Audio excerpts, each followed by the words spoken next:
Hello, everybody, and welcome to Chaotic Neutral Games. I'm Simon, your DM for tonight, as we... Did I say Benefactor at Chaotic Neutral Games? It's been a long time. I think I said beginning right. Anyway, I'm Simon, your DM for tonight, as we join Felicia, Kate, Nick, and Corinne with their adventures in Illyria. Don't forget that you can help or indeed hinder by checking out the options in the chat bar by using your channel points. You can join our community by hitting the Discord link in the channel notes, or you can do like the lovely Hermit and Zola by becoming a subscriber. We're going to get back into it, and we have trouble with doors. We left on a, well, not so much a cliffhanger, but more a kind of very difficult pick to lock as we play episode 132 of The Benefactor.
And welcome back. Hello to our players as well. Unfortunately, Nick is currently in a temporal void and can only project his sound through. So we will only be having his beautiful voice, his mellifluous voice, but we have everybody else as well. Rodrigo's not with us, and we will see you soon, dude. Hello in the chat. Who have we got in the chat? We've got Hermit, we've got Jess, we've got Spider. So yeah, and I thought that. Oh, really, Jess, really. It's been a week. It's been a week. Yes. Of course, we've got over. What is it? Is it Black Wednesday? They call it, or something like that, or Gloomy Wednesday? The basically the worst day of the year that makes everybody feel shit. So we've got past it. Now we're playing games. Wednesday. Yeah. Also Wednesday did clear. My achievement this week was clearing first Savage boss in the new FF tier. That was fun. And getting stabbed, so you're now triple stabbed. Yes, I am triple stabbed now. I got. You're now on the higher level of the hive mind. Now it's like an MLM. Yeah. I wondered why my phone signal got better. Thank you. Yeah, you're welcome. That was good. They don't offer third stab to people under 50 here yet.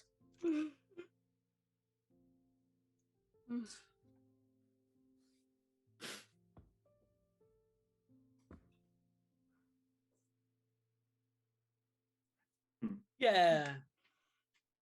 My shoulder was achy when I got triple stabbed. I think that was I had a little bit of a sniffle and then like achy shoulder. I mean, I got a slightly achy arm at the moment, but my 2 other jabs, the only symptom I had was the achy arm. So I'm hoping it'll be the same this time.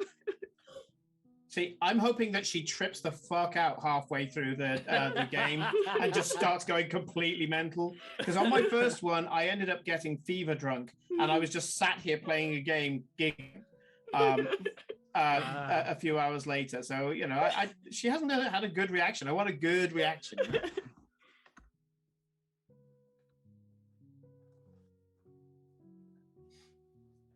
Yes. Yeah. Mm-hmm.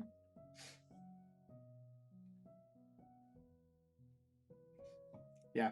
No, my luck. If Corinne does have a reaction, it'll be tomorrow morning, where she's there like, tiny little burrito going, "Get me hot chocolate. I feel bad." Yes. Yeah. that will be me. I would be like, "Give me hot chocolate. Turn on my computer. Make it warm." So, first of all, an apology. I did a bad thing over Christmas. I did not record. Oh no, I do that with pride. Pride, I tell you.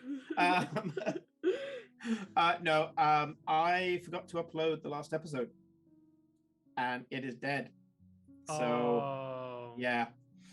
So I'm gonna have to give you a recap. It's gone from Twitch. Lost the VOD. I lost the VOD. Yes. Yeah. I keep telling. It only lasts 14 days, and it was Christmas. Yeah, it's been 3 weeks. Yep. We do. Yeah. But not on that account.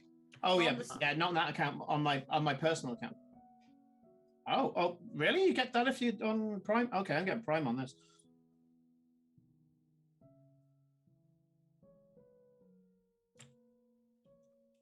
Okay, I may have to look into that. So I'm going to go over the thing so far. So last video anybody would have seen was when you guys got attacked by the salt zombies. Yeah, yes. Salt demons. Salt demons. Oh, apparently they can't hear you, Kate. Okay, Kate. Yeah. No, not you. Well, Hermit is saying that he can't hear you, but we also know that Hermit is tricksing. Hermit is Hermit. Yeah, not about things like this. Hermit won't joke about things like this. Check to see if OBS is doing the usual thing it does, Kate. And well, turn it on and off again and do an IT. Yeah. Kermit's like, I am not. I am not. You are my dude.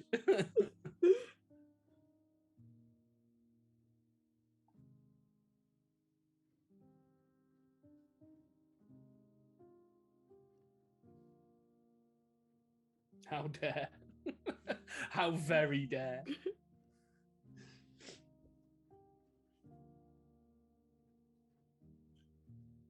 OBS is being OBS. Let me do this.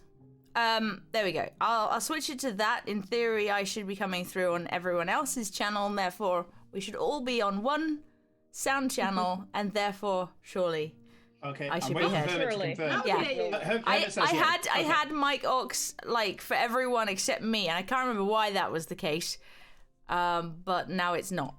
So. Okay. So you're on the case of Wrath. You teleported to the start of Wrath's domain. You were in a cave. You got attacked by what seemed to be a group of salt demons with a kind of mining construct that was trying to get through and around the door that you are currently working on. You defeated them, had a bit of a rest, healed back up. So for Nick, you are healed. Cool. Yeah. Sweet. Hit dice, basically. And you started looking at this door. The door is a semicircular door, and it has elements of dwarven design, very geometric, but clearly other things as well. And it's covered in runes. So there's some draconic, there's some infernal, there's some elven, and they're all pretty much, standard runes in those languages. But there are others that are just conceptual. And Glory and Eclipse looked at them, and both came to pretty much the same conclusion that these were bespoke made. So they are kind of just weave and weft kind of magic, and they are basically just kind of created by the people who made this door. And so they're not in standard use, if you get me. Runes in Illyria are mostly runes that either were given to people by Ioun or Corellon, and they effectively are blueprints of reality, and that's how you can use magic. These seem to be kind of enchanted down to the point of the concept. So these runes will do something, but only in certain circumstances. It's very complex. I'm not going to go too much into it, but you can see that it was high magic is the point. There are 3 cartouches, 3 round cartouches. One of them blue, one of them green, one of them orange. And they had, again, lots of runes on them. And the colors that I mentioned is the runes glowing. So blue runes, green runes, and orange runes. You took a look at it all and investigated it, and eventually came to the conclusion that if you pressed your hand towards it, you would disappear. And that's what one of you did, and then the others came in as well. In the blue cartouche, there was a banquet. There was a large statue of a demon who was pouring blood into what seemed to be a bowl. And it just the bowl never seemed to overflow. It was just pouring. And there was a table with 12 chairs. And then in the middle of the table, there was a throne and 2 kind of minor thrones, 2 smaller thrones either side. Typically, because of the courtier knowledge of Glory in particular, obviously the throne would be where the ruler would sit. Normally on the left hand would be a member of the family or a loved one or a lover. And on the right hand side would be the literal right hand person. Would normally be your best general or your bodyguard or your closest friend or something like that. Going around the table, you sat in each of the chairs, and you realized that as you sat in the chairs, you started feeling and hearing things around you, and you started to empathize with the person who should be sat in that chair. And as you went round, chair 1 was a physician, chair 2 was a cultist who was there to corrupt Jordan the Great. In seat number 3 was greed. Seat number 4 was a bard who was trying to gain the patronage of the court. Number 5 was an elven sword dancer who wanted Jordan to send her out to continue his progress, continue his conquest of this land, to bring the oppressed and all the rest of it into this new and glorious empire. Number 6 was the city Bursa. Number 7 was a young soldier who had been plucked from the ranks, something that Genghis Khan and all the others used to do, where they'd always bring one person from the ranks to come and dine with them. And he was really excited to be there. In number 8 was a city planner. Number 9 was a witch hunter who was looking to destroy Karnataka. Number 10 was empty. When you sat in it, nothing happened, but you heard a lot of people say absent friends, and a toast was directed towards that chair. In number 11 was an envoy from Meridia, who was trying to get some ground on what was going on here. And this is old Meridia, so it was a split up state. It wasn't a single country. It was a lot of smaller kingdoms. And then in number 12 was a courtesan that had once caught the eye of Jordan. That's why my thing says jealous ex. I'm like, what's that for? No, she wasn't technically an ex. She was a courtesan who had believed herself to be an ex. Yes. Well, I dare say that Simon isn't happen. Blizzard. He knows the difference between a courtesan and a prostitute. Yes. I watch Moulin Rouge.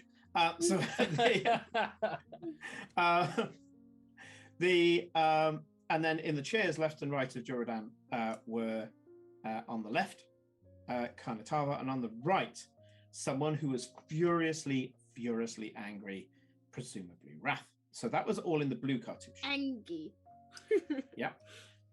You started using Cora started using detect magic and started looking through illusions and found that everything was illusionary apart from a tankard that had appeared.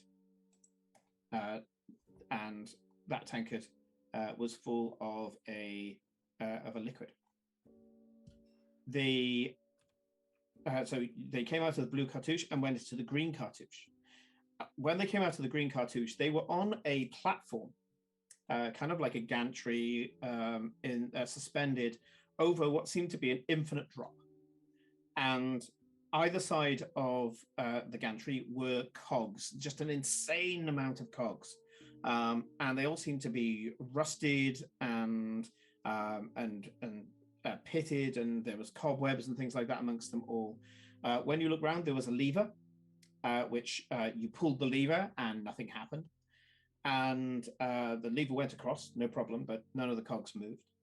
And you went up to a desk that was on the gantry, and the desk had lots of crazed blueprints all over the place, and just sat there amongst the other bric-a-brac was a kind of container of foul-smelling liquid. And this was clearly poisonous. You were able to see that right from the start. Kate once again checked the area. Turns out the only thing that was real was the poison.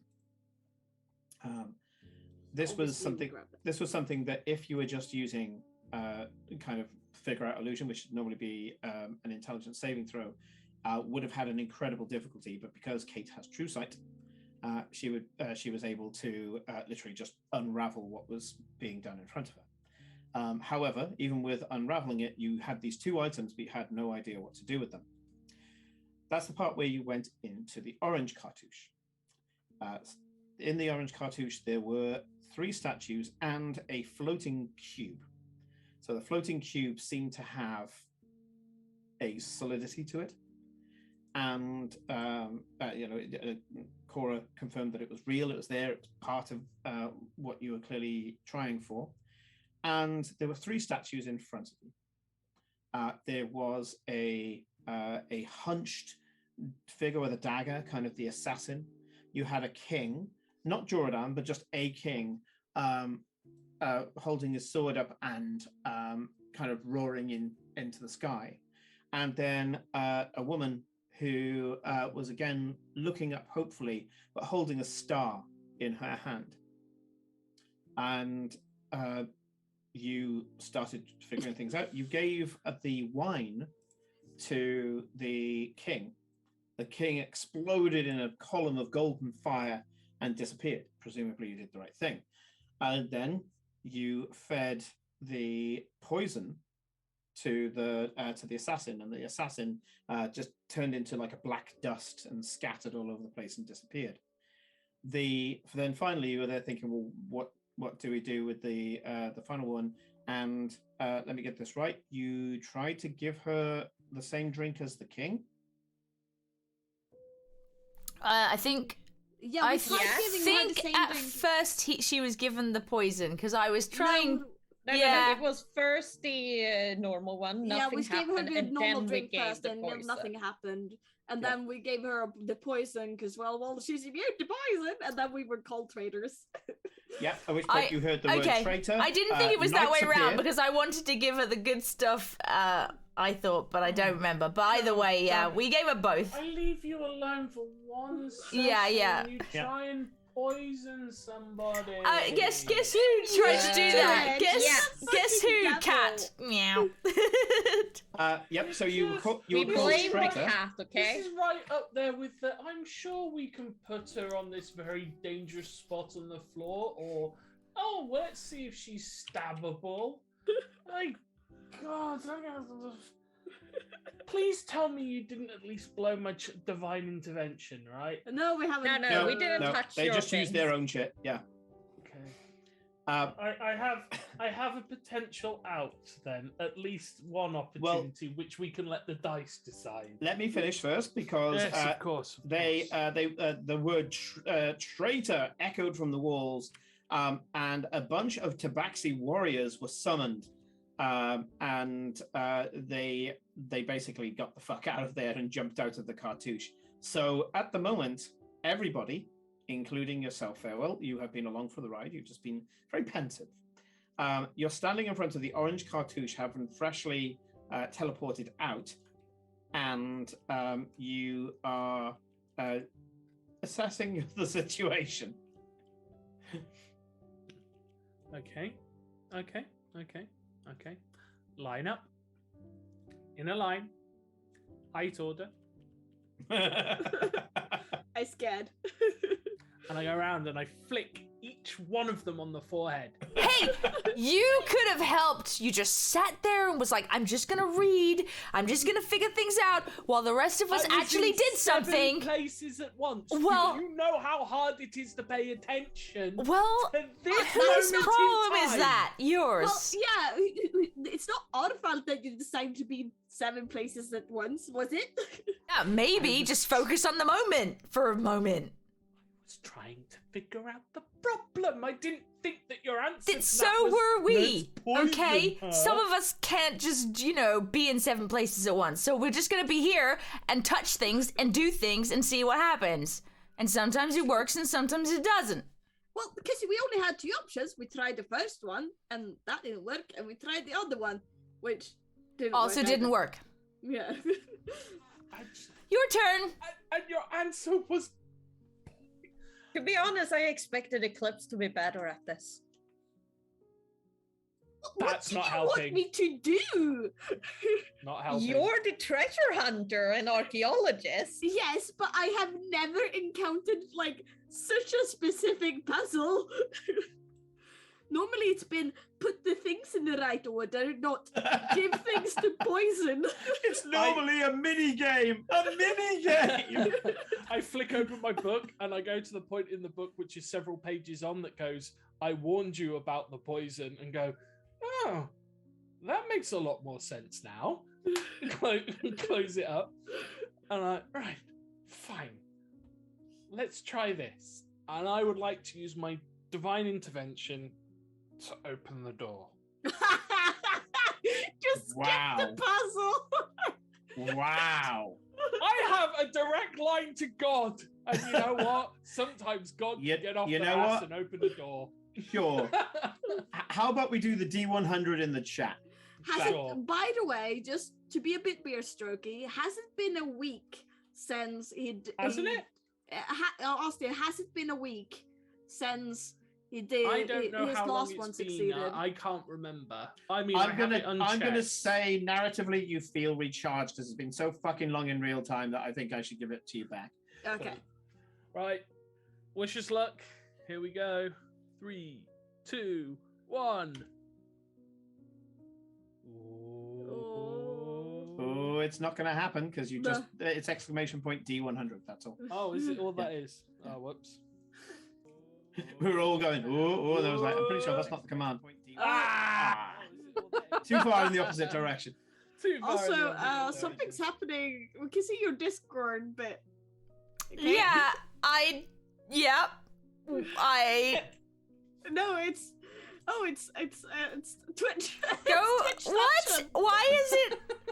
What the frick is that? Yes. Oh, I know It's what Twitch it showing. is.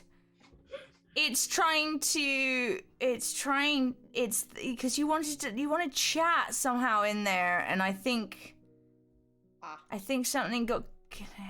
Where is it? Alert? Like what the heck? Like that was bringing up. Just kill that. Just kill the chat for now. It's fine. No, I don't have the chat. I was trying to open up the chat to watch it myself, and it started putting it on the damn screen. So I was like, and then it was like private stuff that people probably shouldn't look at. So, anyway, carry on. Sorry. Right. Okay. Trying to figure out what's going on. As you go for the divine intervention, there's a kind of shuffling behind you that only you can hear, Farewell. And as you turn around, there is a small silver-haired girl, very waifish in these beautiful robes, very simple, very plain robes. And you know her as a muse of the moon, one of the muses that work with the Raven Queen. And she looks up at you with these inky black orbs as eyes, and she says, "You're supposed to figure it out. That's what the mistress says."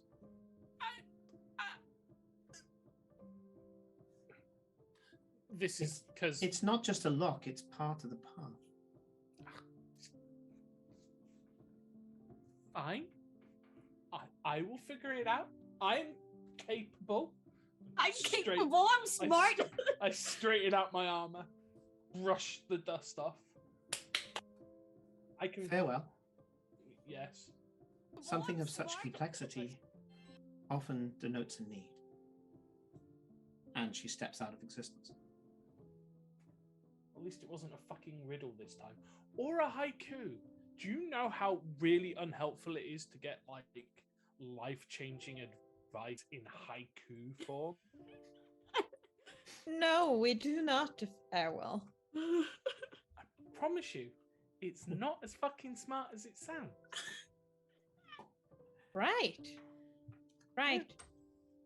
And it hurts. Especially when the muse fucks up and goes, "Oh, I've run out of syllables. Sorry, that's all I can give you." yeah. Oh, fuck! I got the rhyming structure wrong. Oh, right. Okay. There's a need. Scooby-Doo is not a decent ending. Right. Okay. Right. So yes, God says no. And the God gods are says no. being fickle things, because you know what? No, we can't. No, can't. The door just can't be a door. I don't suppose you've tried breaking it, have you? That's usually the first thing that you do. I can't remember if you tried. Aiden It's has made out of identified it as adamantine, Farewell. Oh, right. Okay, that's gonna suck. That'll take us too long. Yes, it would. And we identified a normal lock and key, but we also identified if I tried to do anything with that, it would not be good. It's likely to blow up in our face. yes. The lock is a fool's temptation. Yes, it's not actually an actual lock, and we can't. If we look through the keyhole, we can't see through the other side. No. Right? It's Just more a than bit- 5 feet deep because Cora did try to go through it. Yeah. Yeah, she took a bit of damage as she tried to face step through it. She went straight out.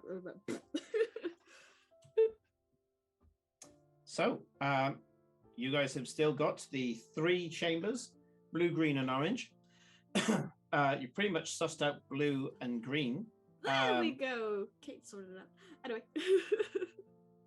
Kate's So- super I sorted out the chat for it to say "fuck you," not safe for work. Yeah.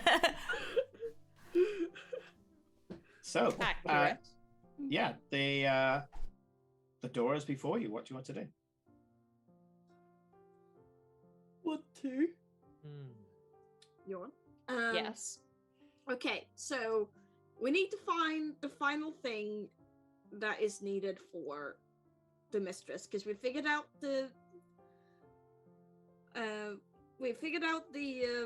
beer and the poison for the like evil. So now we need to find something for her. Are you sure that worked? And that you were meant to poison her?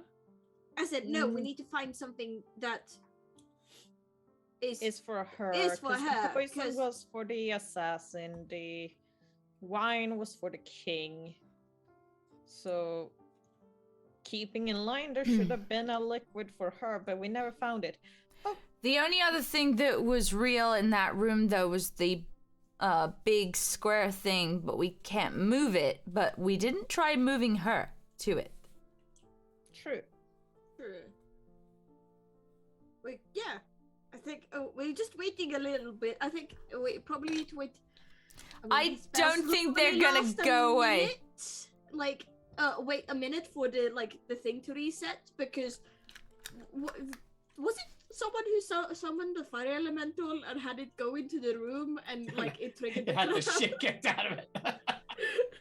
Yeah. Right, and yeah. then we poisoned her, and the same thing tried to kick the shit out of us. Yeah. It's fine. Yeah. We Right. ignored it. Yes, I'm sorry, I forgot that part. Cora made a fire Was it elemental. me or was that No, farewell? it was Yes. wild magic. It was wild magic. It was wasn't wild magic. Yeah, it was wild And magic. then I so told they it were to like, put its hand against the thing, so it did, and then it went. yeah, so yeah, it It was went, the first one through the "Owie." door. Yeah. Yeah. Okay. We had a bit of time. Yeah, no. I comprehend. I do. Yeah. So what do we know about the courtesan? The courtesan. Yeah, this one, and I point towards. She's the one you said that thought her and Duradan had a thing, right? If we go into the, we'd have to go into a room to see the chair she's sitting at. Yeah. Yes, it would be. She's in one of the rooms. She's in the first room that we went to. Yes. No. Yes. And first one, yeah. she's not officially there. There is a seat, and when you sit in it, you feel her thoughts, sort of thing. So you want to go in that Makes room and more have a look? sense than it sounds. No. I believe you. I just. No, but it's fun. I mean, I sat down and I had a right laugh, and then I picked up a glass of wine and started drinking it. Yeah, let's go and have a look.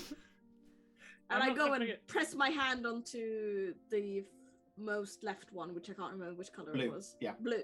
Maybe now we've done all the rooms, there'll be something else, and I go follow her. Yeah. Can't be worse Cora's than, also just having thinking a maybe there will also giant be a thing bottle of attack wine. us, at least. When you go back into the blue chamber, all of the table, the chairs, the throne, everything has disappeared, apart from the large demonic statue that is pouring wine from its mouth into the bowl, and in front of it is a single chair. Oh, Well so then. everything's cleared, did you say? It's changed. It's Yeah. changed. Oh. There's no banquet anymore. Interesting. Do you, After dinner drinks? well, I go, well, I'm gonna look again, like, does the wine seem real? I'm gonna sneeze. No, I'm not. It's, I hate that. Twitch. You still I- have the chalice. Yeah, but it's still got some stuff in it at the moment, right? It's like yeah, I we've think you said you used a didn't lot pour of it it. all. You poured just a bit. No, because so we're yes. trying not to like get rid of it. But I'm very tempted Seems to be the same stuff that's pouring out of this demon's mouth, though. I go and put my hand under it and just sort of taste it to see if it tastes roughly the same. Your eyes suddenly ripple. It's a very strange sensation, this kind of rippling sensation on your eyes. Anybody who's not you can see that your eyes now are blood red. Ooh. I look around and see if I see anything different. I'm like, oh, this feels weird. Also, remember, Cora had True Seeing on. I don't know if that's still on. It lost an hour? It does last an hour. It does last an hour. Yeah, so the chair, the statue, the wine, and the bowl now are all real. Okay, everything... was that before I tasted the wine as well? Just out of interest. Yeah, as you walk in, because you would have seen it the second you stepped in. Well, okay, so when things like, oh, everything's different, and things are real, this bowl is real, chair, things... And then I'll taste. The bowl is huge, by the way, and set into the floor. You can't pick it up. Right. Okay. That's where the wine is coming into the bowl. I mean, it's a fountain. This is like a big Garistro head mounted onto the wall, and coming out of the mouth in like an infinite supply is this wine that's pouring into a bowl. Yeah. And now that you're close enough to the bowl, you can see that the bowl has some sort of draining system underneath. Yeah. So it's pouring just enough wine in to keep the bowl filled up, but the bowl's slowly emptying at the same time. Yeah. Okay. This wine tastes weird. Like my eyes feel weird. And you all can see she has dark blood red eyes now. Yeah. Your eyes changed color. Really? Like. Yes. Do. Lori, do you have a mirror? Nothing looks different. Or does it? Does it look different? Mirror? Please. You look around, no difference. Nothing seems different. And I don't feel like I'm seeing through a red haze or anything. No. Huh. So I assume Gloria takes a Eowyn looks at you makeup and says, pocket "It looks mirror." like she's got really terrible bloodshot." Oh, that's not a good look. No. Well, but I mean, when we fed certain things or brought out the bowl, the things, all the statues would cry red, like. Look a little bit like. True. How about Cora? Just out of curiosity. Now that your eyes are like that. Yes. Take a seat. I sit down in the chair. As you sit down in the chair, suddenly the room completely disappears for you. You can still feel yourself sat in the chair, but the entire surroundings just go and disappear. And what you see is this absolutely fucking hench tabaxi. We're talking, completely ripped muscles, sweat-soaked coat, and he has this kind of tufts of silver in his mane. He looks like kind of panther, but he's got like kind of a slight mane around his head that's got tufts of silver in it. You can see this, you're in a chamber, kind of like a semicircular chamber that's got a summoning circle in the middle that's, from what you can see, you've been around Orichalcum before. This is pure Orichalcum, the stuff that hasn't been tainted, and it's been inlaid into the floor. So they've cut grooves and then they poured it in so that it's a permanent summoning circle. He walks up to a sconce in the wall, which seems to have this kind of infinite water coming out. He dunks his head in the water, opens his mouth, and some goes into his mouth. He gulps some of it down and spits the rest of it out. Looks around the chamber, which is littered with weapons, picks up what seems to be a hefty-looking morning star, checks the fronds, and then looks at the central room and goes, "Again." Is this the same guy I saw before? I saw that guy rap. Absolutely the same guy as you saw before. A wisp. In fact, before, when you kind of did the Fey Cheaty thing, you ended up getting a preview of what you would have seen if you'd sat in the chair. So this is when you were supposed to see this. And anybody. So it looks. So is it this exactly the same scene, or is it like I'm just looking. You're looking at the same place. Like you're looking at the same place. The scene is slightly different. Right, so it's not like it's a replay. It's it's not a replay. I'm just seeing the same place. Yeah. Yeah. And the same person. And back when you were using your Fey powers, you could tell that you were seeing the present in a different place. Yeah. You don't have the same feeling because you're not using Fey powers here. But if that was the present, then you can maybe presume. And the fact that it's not a replay type thing, it feels like this is possibly what's going on. This may be the present now. Yeah. He says again, and there's a wisp in the middle of the summoning circle, and what seems to be like a soldier demon. Soldier fiend, like from hell, so a devil, appears and goes, "Not again!" And he dashes straight up, grabs the thing by the neck, slams it against the wall, and starts pressing this this morning star, so the spiked ball on the end of a stick, into the guts. The devil starts to scream this incredible sinuous scream that kind of just like sharp iron fingers going into your ears and starting to push into your brain.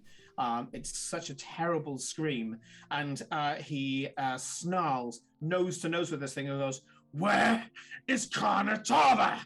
And as he's doing so, he's pushing this morning star into and through the stomach of the devil. He's stabbing this thing and disemboweling it with a blunt instrument. He's got enough power that he's doing this, and you can see as the flesh starts to tear away from the abdomen of this devil. And he just keeps repeating, "Where is she? Where is she?" And somehow you're like, I'm pretty sure this is infernal, but I'm understanding every word. Screaming, this devil goes, "We don't know. We haven't figured it out either. We haven't figured it out either." He goes, "Lie. You lie. Go back to your master and tell him to do it better. I need to know. And I will find her first. If you get hold of them, I will rip hell apart itself. Do you understand?" At this point, the morning star is in the chest of this fiend, and all this fiend is doing is just coughing up blood. At which point, the tabaxi figure just holds the torso of this devil to the wall, gets his hand around the neck, and just pulls the head off. At which point, the entire body just turns into brimstone on the floor. And he goes, "Fine." Picks up the morning star and goes, "Next!" And there's a wisp of smoke as another devil starts appearing. It appears that he, on a regular basis, keeps pulling these fiends out of the pit to bully them into giving him the information. This is hell for devils right now. Every so often, they get plucked out of their home, tortured for information, and then killed, so they end up going back, very weak, back to hell. He seems to have a roster that he's going through because this devil's clearly been here before. And you're there thinking, this guy's been doing this since the fall of Juradan. I will watch that enough and realize that it's just I don't need to see more. I will try and stand out of the chair and see if I come back into the room. The second you get out of the chair, the room comes back.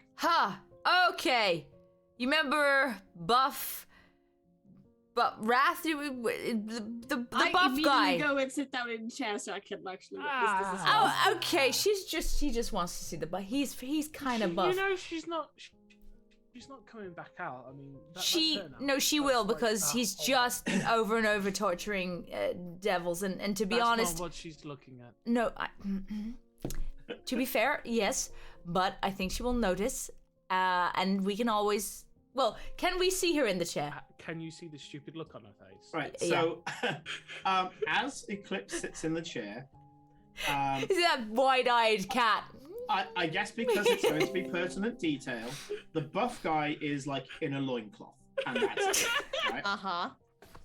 The reason why it's pertinent is that Eclipse sits down in the chair, and the world slapped in the face. The world disappears. And instead of seeing the scene that Cora saw, Oh, sees a completely different one. yeah. Some dweeby guy. And she's like, what? This guy's not buff at all. This is Like, bullshit. what is Cora's taste if she thinks this is a buff So- guy? This The is guy- the bullshit. guy in I was front here of for you- hot tabaxi boys, and this is not what I wanted. There's still a fairly hot tabaxi boy in front of you. He's not in the semicircular room. He is semi-globe room. He is leaning against what seems to be beautiful marble pillars on a big staircase that seems to go into some sort of forum or Senate building or something like that. He isn't as ripped as Cora says. She's clearly embellishing this. And he's wearing this beautiful golden armor, and resplendent on his chest is the symbol for Jordan the Great. It's got the whole Pelor theme and the blade and and the crown. And he's leaning against the pillars, and he looks like the weight of the world is on his shoulders. And as he does so, you can see that he's kind of almost close to tears. He's completely defeated. His body language, his shoulders are low, and as he does so, a beautiful half-elven woman walks down the steps and says, "We'll make it right." He goes, "How the fuck can it be right? Get away from me, devil!" She goes, "Devil no longer. Well, kind of. Because of him. But this wasn't my doing, no." And he looks out on a city that's in fucking ruin. No. Hi, Aura. But you could have prevented it. She looks at him and says, "Well, I can do what I can do now. That's it. We've already stopped the flow of damage." Fantastic. We've paused a moment in time. The worst moment in time. This is the legacy of my lord. This is your legacy. Legacy of everyone who wears this armor.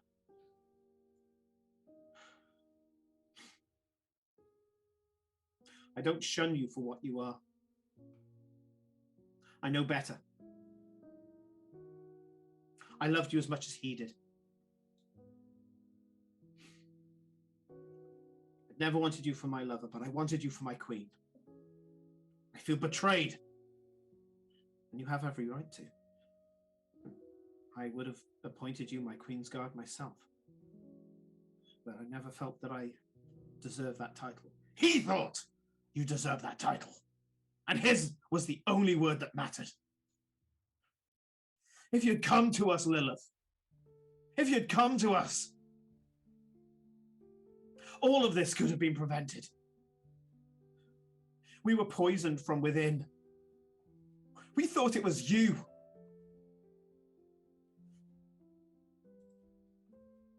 I'm going to do what I can to fix this.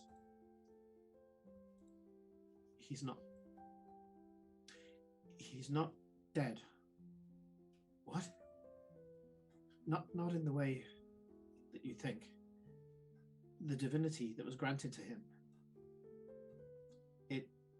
It means that he can't truly be destroyed. Not in that way. He's corrupted. And undead. That's a fate worse than death, Lil. No.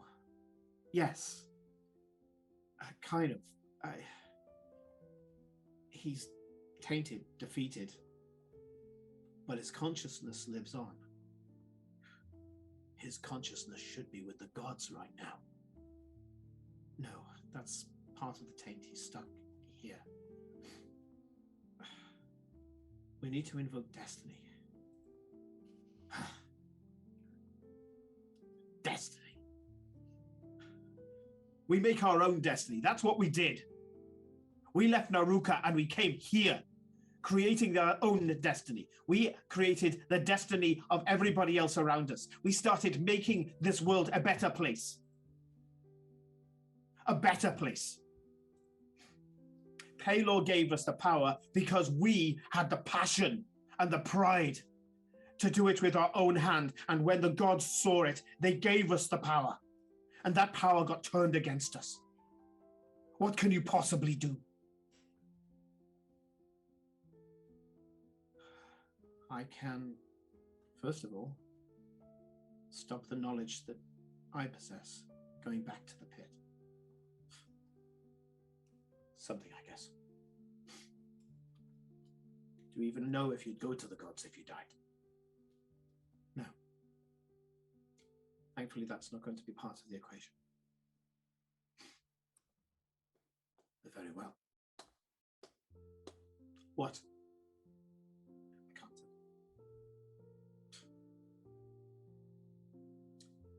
But I need you to trust me. And I need you to find me.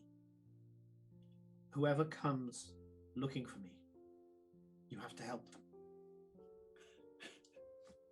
You have to help them come and find me. You're going to have to show them a path that you're not going to know yourself.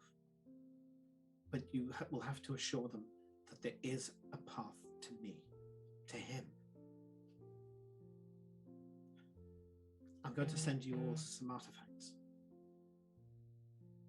There'll be one for each of you that I trust. You must take it far from here.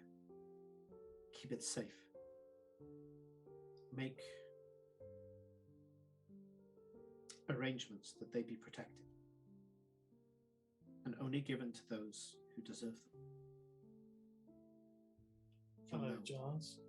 You'll know when the time comes. This is going to be the last you'll see of me for a very long time. I want to thank you. I want to thank you for having faith in me.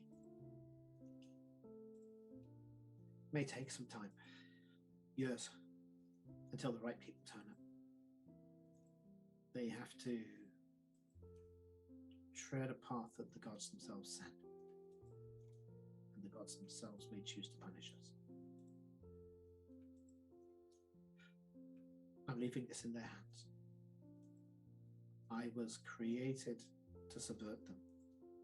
The only way that I can truly show that what my Lord gave me, I take willingly.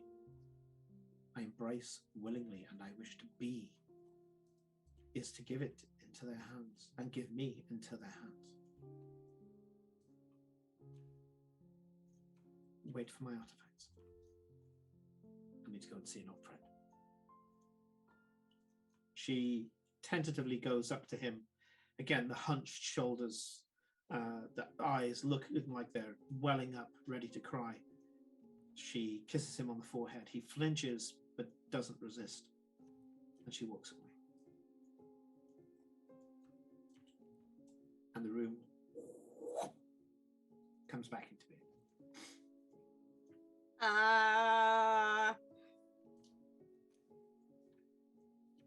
Cora, either you are terrible at describing things, or I just watched an entirely different scene. I mean, you saw the demon. He kept did he just disembowel devils over and over? And he was kind of hot, but dark and with kind of silver and muscly and hot. I mean, I wish, unless you are confusing forehead kisses with disemboweling, we watched very different scenes. Yeah, he did not seem a forehead kissing kind of guy. I don't know what he's like in public. He could be all about rage in the streets and forehead kisses in the sheets. Well, you know, like I'm not gonna touch that statement. It's probably best you don't. Yeah. Okay. Right. So forehead kissing. Okay, I will explain everything I saw. Huh. Sure. Okay. So apparently he's waiting for me, so that's great to hear. I have You'd leave some. the fucking door open, wouldn't you? Yeah. I have some ideas of what. I mean, we haven't actually asked if we could just open the door, or if we could just ask the question. Like open sesame. One thing we could. Who's Sesame? Yeah, sesame. Probably This was another made by cats. tabaxi. It's clearly open sashimi. I thought it was a cured meat sausage. That's what she said, right? I really don't know what she said, but I didn't think the guy's name was Sesame, but I might be wrong. I don't know. Open sesame, isn't it? Sesame. Sesame. It's sesame. Yeah. I liked Simon's. But It's to open be honest- sashimi because tabaxi logic. Open sashimi. No, I did have one idea, and that is Here we go. she is looking for a connection with the gods, so maybe putting a holy symbol in her hands will open the door. Perhaps. She has something in her hands. She has a star. Yeah. Yeah. Oh, isn't the star the Pelos symbol? Sun, star, it differs, it changes. The sun is a star, so. No, that's what I mean, you know, yeah. It's a celestial body. Maybe if we pray to Pelor in there, be like, "Oh dear Pelor, please open door." Hello, I outside. Let me in. Give food. Yes. I mean, have you Meow. just tried have you Just just meow tried at Pelor. meowing at the door for 20 minutes? You know, and then they'd be like, "You got a fucking cat flap. Use the fucking cat flap. Why are you looking at me through the cat flap like I'm supposed to open the fucking door when it's a cat flap? You stupid animal!" I missed a trick. There that should have been a little part of this door close that to was home. literally a cat flap. Sorry, that went to a Just really a really dark complex place. arcane cat flap, yeah. Yeah. Well, the Cough a thing is, pear ball Eclipse- here for entry, you know. Eclipse would do that thing where, like, she'd put her head in the cat flap, and then she'd hear the click, which means the lock comes off, but she won't go through it, and then it'll time out so the click comes back up, and then she'll move her head a little bit more, and it'll click again, and then the battery will run out, and then she'll be like, "But I can't get in through that flap." Nick, is trouble really that annoying at the moment? He burnt through the batteries of the cat flap in like a week, because you remember when we had the really bad weather where it was like quite blustery and rainy. Yeah. He didn't want to go out, but he doesn't like to pee indoors. Yeah. So he'd stand with his head in the cat flap, and all you'll hear from the living room is click, click, click, click, click, click, click, click, as his RF, like, because he's the chip in his neck that you scan also opens his cat flap, so no other cats can get in the house. So he's the lock on the cat flap's having a fucking fit as it's going up and down, up and down, up and down, up and down, up and down, up and down. I had that with my cats where they had the RFD chip as well. And that used to be George when it was rainy. He would sit inside, but he would have his head poking out so he could at least see everything and smell the smells and all the rest of it. And as you say, it just keeps going because his neck is right next to the reader. Yeah. Sorry, that got a little close to home. It is fine, Nick. Things got a little dark there. Okay. So yes, you've found something out about the Blue Room. Yeah. Although now I've got the line from Cube. I want to go back to the Blue Room. I mean, Does anyone else want to take a seat and see if you see a hot guy or not a hot guy? Yeah, please. I'm not the best at judging hot guys, but I can try. I mean, I didn't think I was, but you know, like even I reckon he was kind of hot for a guy. I suppose. I'm I staying seem out of voice this down one. in chat. No, I really want you to sit down and see what you see. And I'm gonna grab, I'm gonna try and grab Farrell. One of Obviously, my he's legs. like, yeah, I'd be like, Just trying to trip him into the chair. You know, this is embarrassing for both of us, right? I could summon an sit elemental. Down. I'll sit down. I'll sit down. Farewell, you received the same image and same scene that Eclipse did. Oh, Okay, so I saw. I'm sorry. Did we define Eclipse's one as also hot, but not as hot as Cora's one, or did we Yeah. not define it? He wasn't as ripped as the Eternal Pit Fighter, but they're clearly the same person. Right. Oh, bro, lifted. Yeah, good on him. I mean, he did not skip leg day. Well done him. Well done him. To be fair, I don't think he skips any day. He is literally doing this one after the other. He's after Karnatava, right? Because Yes. that's the thing he was screaming. Yes. yes. Technically, don't we know where Karnatava is? Yeah. I mean, she's in the jars. Yes, but No. no. We know where her soul is. Yeah. Not her physical We- form. We know where her soul is. We know, because but we don't know, right? Or am I wrong? Because I'm really bad at remembering this shit. My note says that we know where she is, and Eclipse says the location. Ah. That's what That's what Nick's notes say. And Eclipse thinks the location is her back. Yes. Yeah. So, In the So- jars. so have during your time on the chairs, because I forgot, try telling him that you know, and that you'll know in exchange for opening the door. He wants something. This is a place of want. He wants that answer. We have the answer. Well, I'm gonna drink some of the wine. Your eyes take the It's same not blood about getting drunk right now, Eclipse. And I'm gonna, she just wants to and see the hotter version. That's yes, all it is. and yeah. I shove like Farewell out of the way. chair. Like, out of the way. I want to see the sequel. Yeah, I sit down. When you're in there, try and tell him that you know where Karnatava is. Okay. Same scene. Absolutely ripped.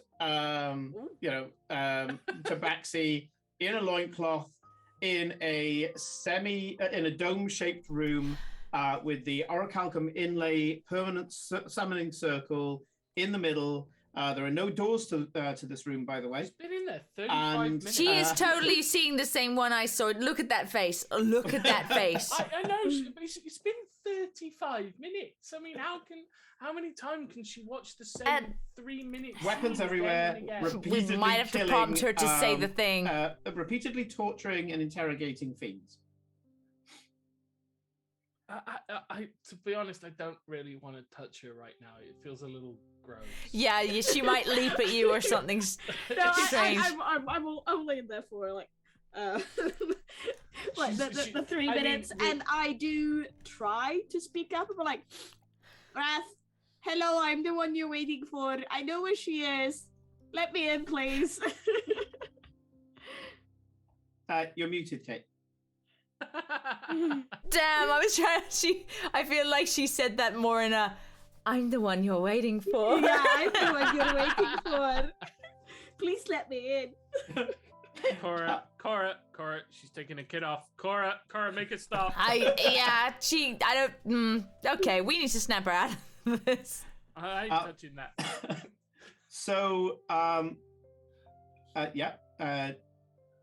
no reply. Ah, son of a bitch. I don't Icky I think this is just a motherfucker. vision. Yes. And if you compare notes later, you saw a different thing to Cora both times. Oh, I saw a different Scene, a different devil, as he's chewing through this list of devils that he's Like, constantly as interrogating. in, it wasn't an exact replay. It wasn't an exact replay. Still, all the He maybe all the bits torched were him the in a same. different way, that sort of thing. He So we tortured knew. a different, he tortured a different devil in a slightly different way. I'm going to say he broke this one's legs from the toes up with a mallet. Ouchie. Okay. I do encourage Glory to drink some of the wine and go and sit down and see what she says. Because devil expect. Yeah. At least I can get something out of that part of the thing. Okay. So, are you drinking the wine, Glory? I'll do both. First sit down normally and then drink the wine and sit down. Okay, when you sit down normally, I'd like you to do me a Constitution saving throw, please. What? I'm good at those.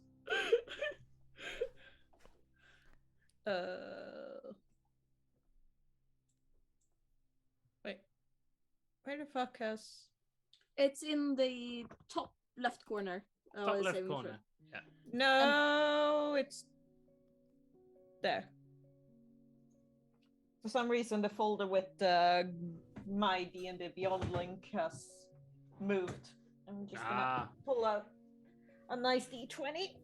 Good, yeah. Good math rocks. Click clap. Yeah. Good I math feel rocks. like using dice today because it's been a while. Click clack. Yeah, I'm gonna pull out the metallic ones. Metal ones. Ooh. So, proper click clack. Hmm.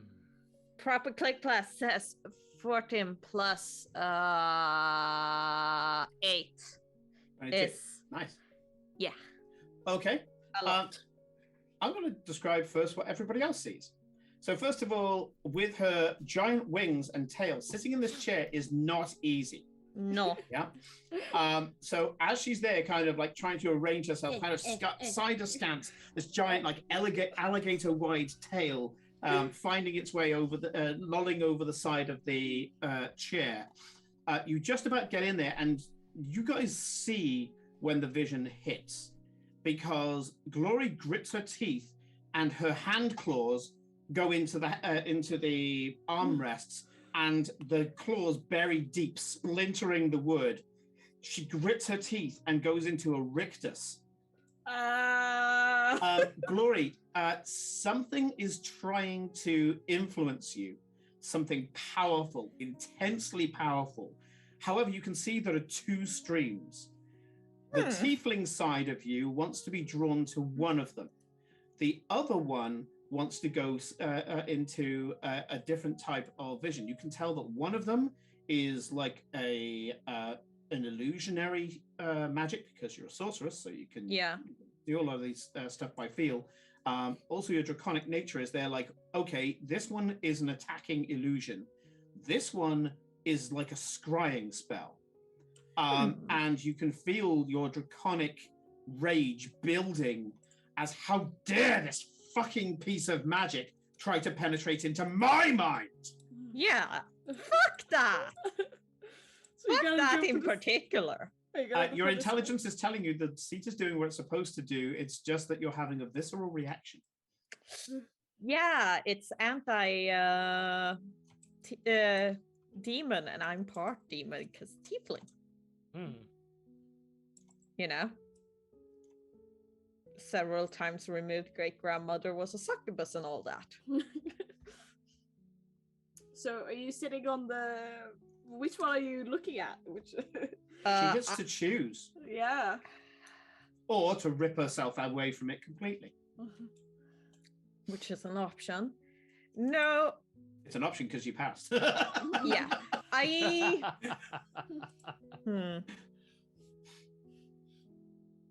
The seed is doing what it wants. The draconic part, which was that drawn to again? The scrying. Oh, neither of them is drawn to anything. Okay. Your innate fiendish nature means that you automatically have drunk the wine. So it wants to show you both the wine thing. However, because of the dragon in you, you're kind of like, hang on, I can deny that if I want. I'm only part fiend these days. And so you can see both streams coming towards you. I'll watch the one with the wine. Marcus. Once again, you watch an incredibly ripped tabaxi in a loincloth, this time flaying a soldier devil, I'll say a chain devil. And basically when the chain devil appears, he grabs it by the chain beard, pulls it down to the floor and smashes its head into the floor, but not hard enough to kill it. Then pulls it up, smashes, wraps his arm around one arm in an arm lock, breaks the arm, then takes an axe and lobbers the arm off. As he does so, he looks at the axe heats up, and he cauterizes the wound, and then proceeds to dismember and flay this chain devil, whilst making exactly the same demands. Whereas Karnatava, has your overlord got any more information on her? As soon as there is information, you must tell me, or I will. What I have done to you so far will be nothing in comparison. That kind of threat. This guy is bullying selected members of Hell. Yeah, don't particularly care that much about that, but No interesting to know it's the same thing. Yeah. Yep. I'll come out and tell the others that I saw the same thing, but that so the red liquid you guys ingested might be devil blood, just so you know, because that is what the chair is reacting to.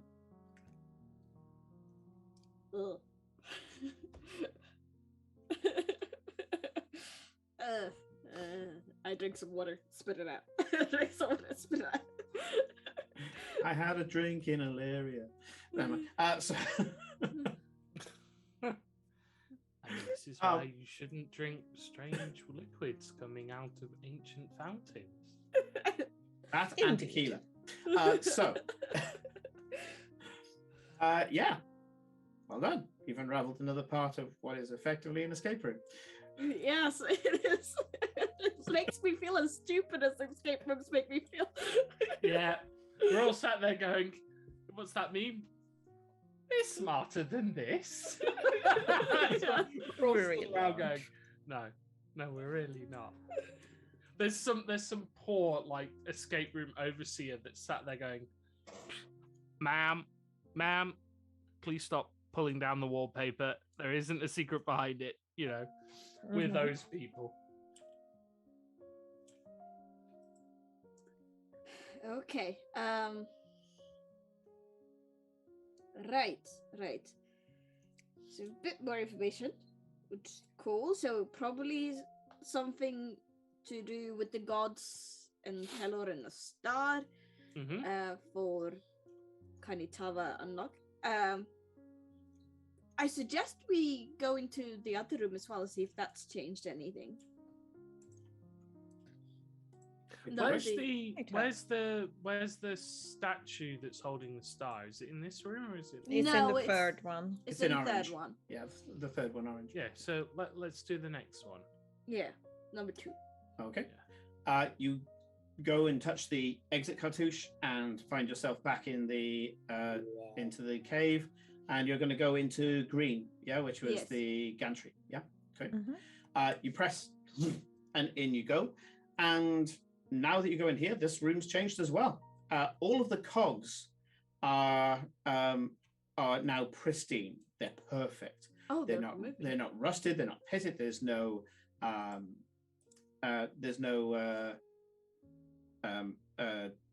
cobwebs or anything like that. They look like they would work. And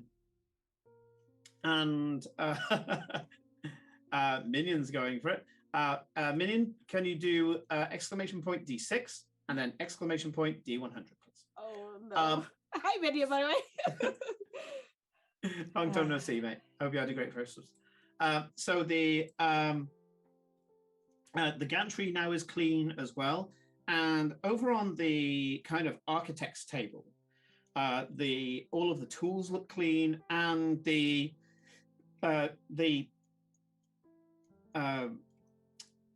blueprints that are on the table start looking a little more lucid. They've definitely changed, but they're still very, very, very high arcana. Clearly very, very high arcana. The tankard is back. So you've got the poison tankard in your hand, but the tankard is back, and this time it's got what seems to be a freshly poured beer. Oh. To the point where the head is frothing and crackling on the top, with fresh bubbles popping on it. Cora, is that real? I look at it. It's real.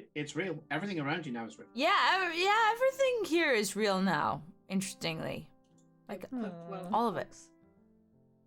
The cogs. It's a bit hard to reach them. They're about 10 foot away from the edge of the gantry. Oh, okay. I thought they were like. Yeah. No, well, I said poke them with mage hand. Yeah, you can poke them with mage hand. They're real. They appear real. Your mage hand is resisted. Yeah. Yeah. Yeah.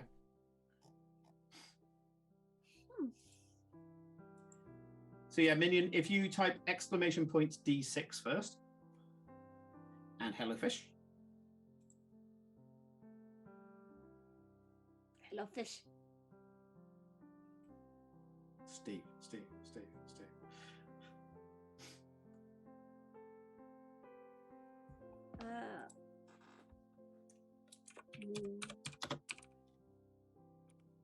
So, you players, whilst we're waiting for Minion to do the wild magic, what are you doing? Pick up the tankard. I mean, we might as well bring it with us and see if that's what we need to give her. Yeah, rich. I doubt fresh, it, but yeah, rich, fresh, hoppy. Not 1d6, just d6. So not 1d6. It'll be this. There we go. And it automatically recognized the d6. But we will let Minion do the rolling, and I will bring up the many wild magic tables that I collected. So, the tankard is clean. You live in a tavern. You know fresh, clean beer when you smell it. Yeah. So yeah, even if you're not a beer person, you can smell it's good beer. Cool. We have beer. Indeed, we do. Guessing there's no. Do we have a container where we can mix the wine and the beer? No, never mix wine and beer. You'll always have a bad time. Yeah, but like. Never mix grape and grain. I'll do it for Minion. So 2 and 61. Oh, that'll be that one. And 61.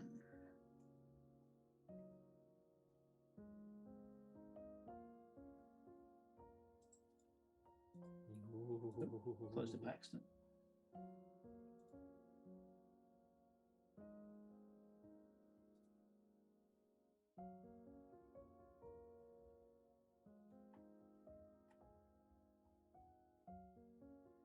Okay. Yeah, I will have to interpret that, but sure. I'm going to give it to Glory.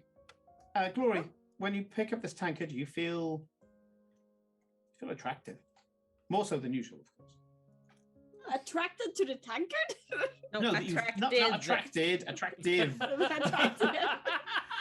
Hey, baby. Although I must admit, I've had those days. Oh, baby. Oh, baby, come to daddy. You're a tall no, you're just feeling particularly hot today. Why not? Irrespective of the beer, you know it's not the beer. You just realized, it's just one of those moments of like, hey, I'm hot. Yeah. Why not own it? But yeah, it's a back to the beer, fresh tank of the beer, like it was poured like seconds ago. So what else have we got in this room? You've got an architect's table with strange, what was once crazed plans, like kind of like scratched in like by a madman. Now they're perfectly clean and they seem to make a lot more sense. But it's high arcana, like really high arcana. You've got tools all the way around. So there's things like particular wrenches that have got like square cross sections and diamond cross sections and all that kind of thing. You've got some tongs, you've got some screwdrivers and things like that. You've got some spanners.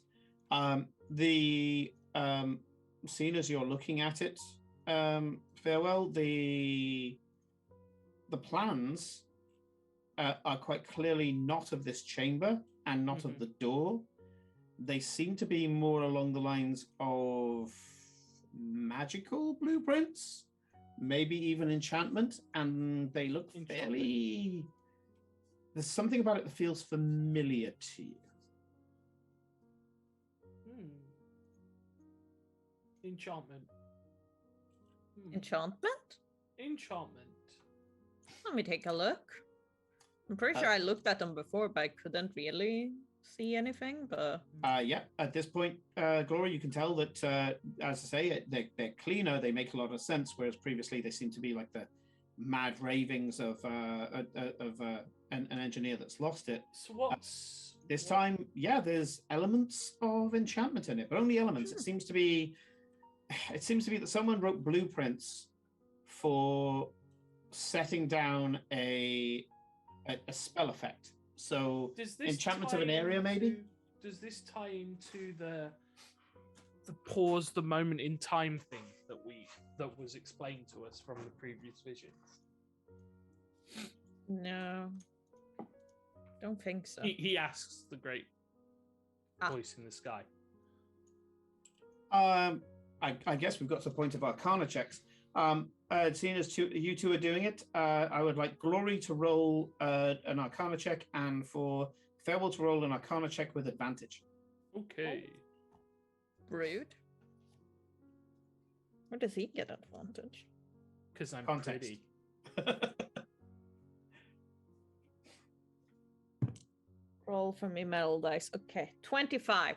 25, nice. 23. 23. Okay, between the two of you, as you start poring over these blueprints, they're kind of like almost like ley lines, because it's all kind of weird geometric shapes and intersections and all the rest of it, and all the different measurements and things like that. It's almost like a surveyor's map, and you start to kind of figure out that clearly they had taken surveyor's notes and then started drawing on top of them arcane notes and talking about field strengths and flow and all the rest of it. Between the two of you, you've come to the conclusion that it is a temporal effect that is over an area. Oh. An area that's probably around, I'd say probably around 40-foot diameter. That's not that big. No, it really isn't. And Felicia, 40-foot diameter was approximately the chamber that you saw the buff guy in. You're intelligent enough to go, shit. He's keeping himself alive and still going. Yep. Because he's freezing himself, or at least he's ground his lifetime to a skidding halt. So, boy. Again, because you guys got high enough, Farewell will come to the conclusion that this isn't freezing time, because that stops events. Basically, he's living the same event over and over again, but choosing to do different things in it. Whereas time outside continues unabated. So he resets that moment in time, and then goes and pulls someone out of the time stream, even though time has passed for them, and does it. So for him, it's the same thing all the time. which presumably is why you didn't see any food or a bed or anything like that. Yeah. Does he remember? He appears to. Yeah. From fucking your evidence so assume far. so. If you share this with the others, I will allow 2 of you to make intelligence checks as you talk about it yourselves. Just intelligence, any history or nothing? I'll take either intelligence or perception, but I'll only allow 2 people to roll. Okay. I would like to roll, please. Sure. Perception. I can do the other one unless Kate or Glory you want to. I'm quite. No. flexible. I'm not very intelligent. I'm only a 0. I'm a 0. I'm a 10. I'm very You're a average. I'm very average, so. What are you doing? I might do perception because I got a +6. So just a straight up intelligence, yeah? Intelligence or perception, I'll allow either. I'll roll perception. I rolled a 2, so take 10 and add 6, and that is 16. Okay. Mine was an 8. Oh, right, okay. I rolled like shit. There's 2 events in the things that you have seen that he does the same in every scene that you've seen with this buff guy. Every time he ends up going and interacting with the water fountain, and every time he turns around and says the word again. Again is your magical trigger to reset the spell. Yep. Yeah. And I'm guessing the water is got to either be some sort of component or something he needs to keep himself going. Mm-hmm. Right. Okay. The question is then, how do we break into his low reality? Well, give me enough time. This door? We can start work. Well, I'm guessing it's through the door, but this spell, I am a little concerned that if we cross through the threshold and he's on the other side, we get into his loop. Yes, we're stuck in his loop. Stuck. And we might be stuck constantly going through the door forever and ever.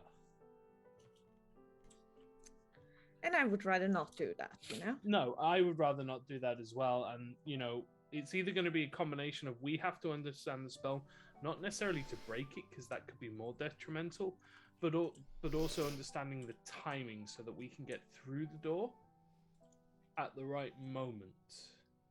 Yes. Probably as the loop starts. Because at least then if we do fuck it up, we've got the length of the loop to try and put it right before we reset, rather than jumping in right at the end of the loop and being really fucked. Indeed. The remaining items are the tools, which are now real tools. The lever, which is back in the locked position, and the beer, which is currently in Glory's hand, presumably. Well, This is going to sound stupid, but is there like a place on the table that the beer looks like it might occupy? You Like know a where it did coaster. occupy. I'll say there's probably a coaster that you picked it up off. Yeah.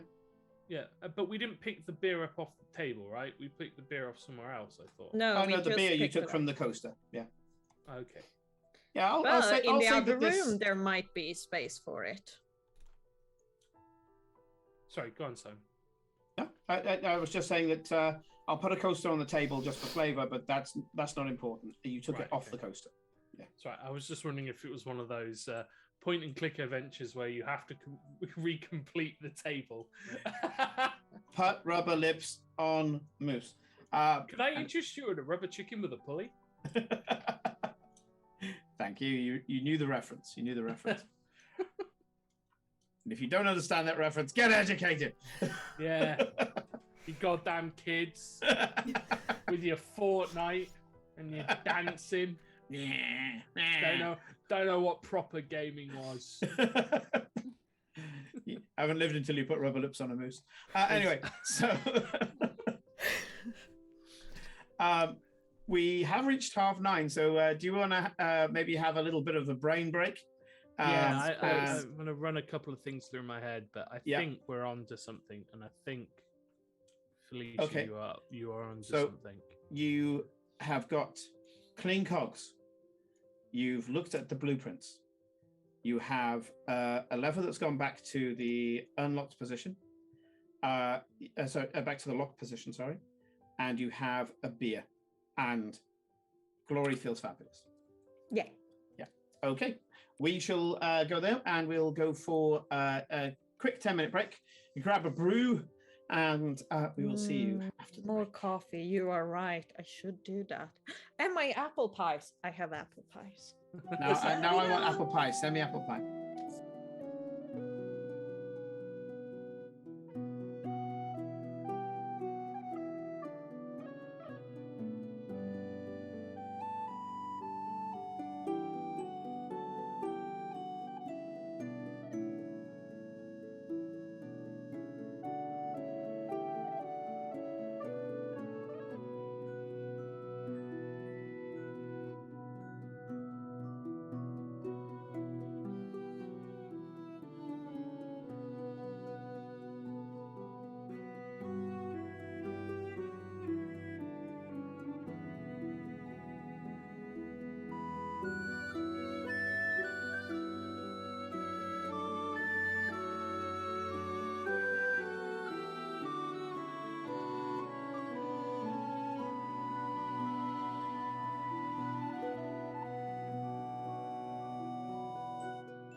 Now. And welcome back. This time? Yeah, cool. Okay, welcome back, everybody. When we left off, the guys had found out that there's something that's changed. In fact, a few things that's changed. By going through this door, which has 3, let's call them demi-planes, by achieving something in one room, it's changed the other rooms. They've gone into the gantry. The cogs now are no longer decrepit. They seem to be fresh and functional. Instead of a tankard of poison, it's a tankard of beer. Freshly poured beer, which is currently in Glory's hands.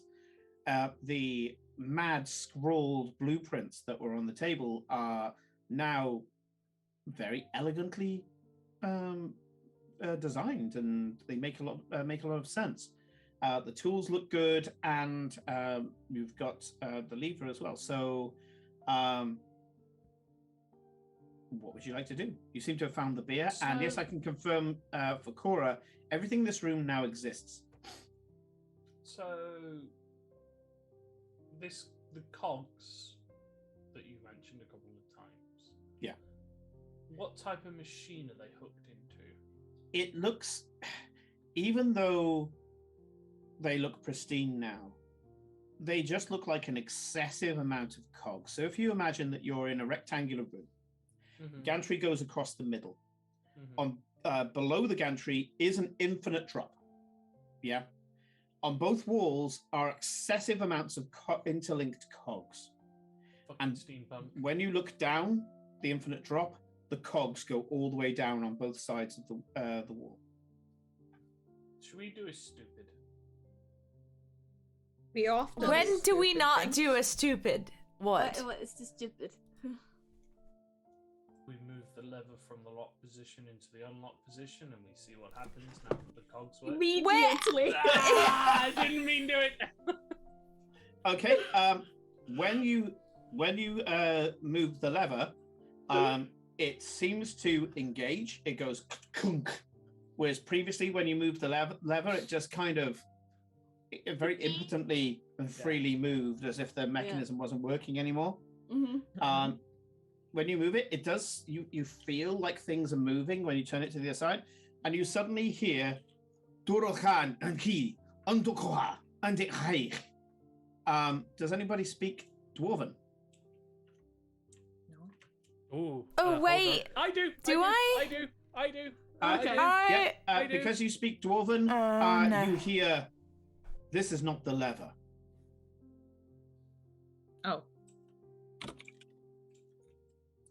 But that's useful. I can pick up the Yes, beer. Have we because done if that already is or not not? the lever, In it fact, means that there The is emphasis a lever. is, No, we this picked it up. is not the lever. Yeah. Did we already pick up the beer? Yeah. Glory's got you've it in the the beer. hand. Yeah. Damn.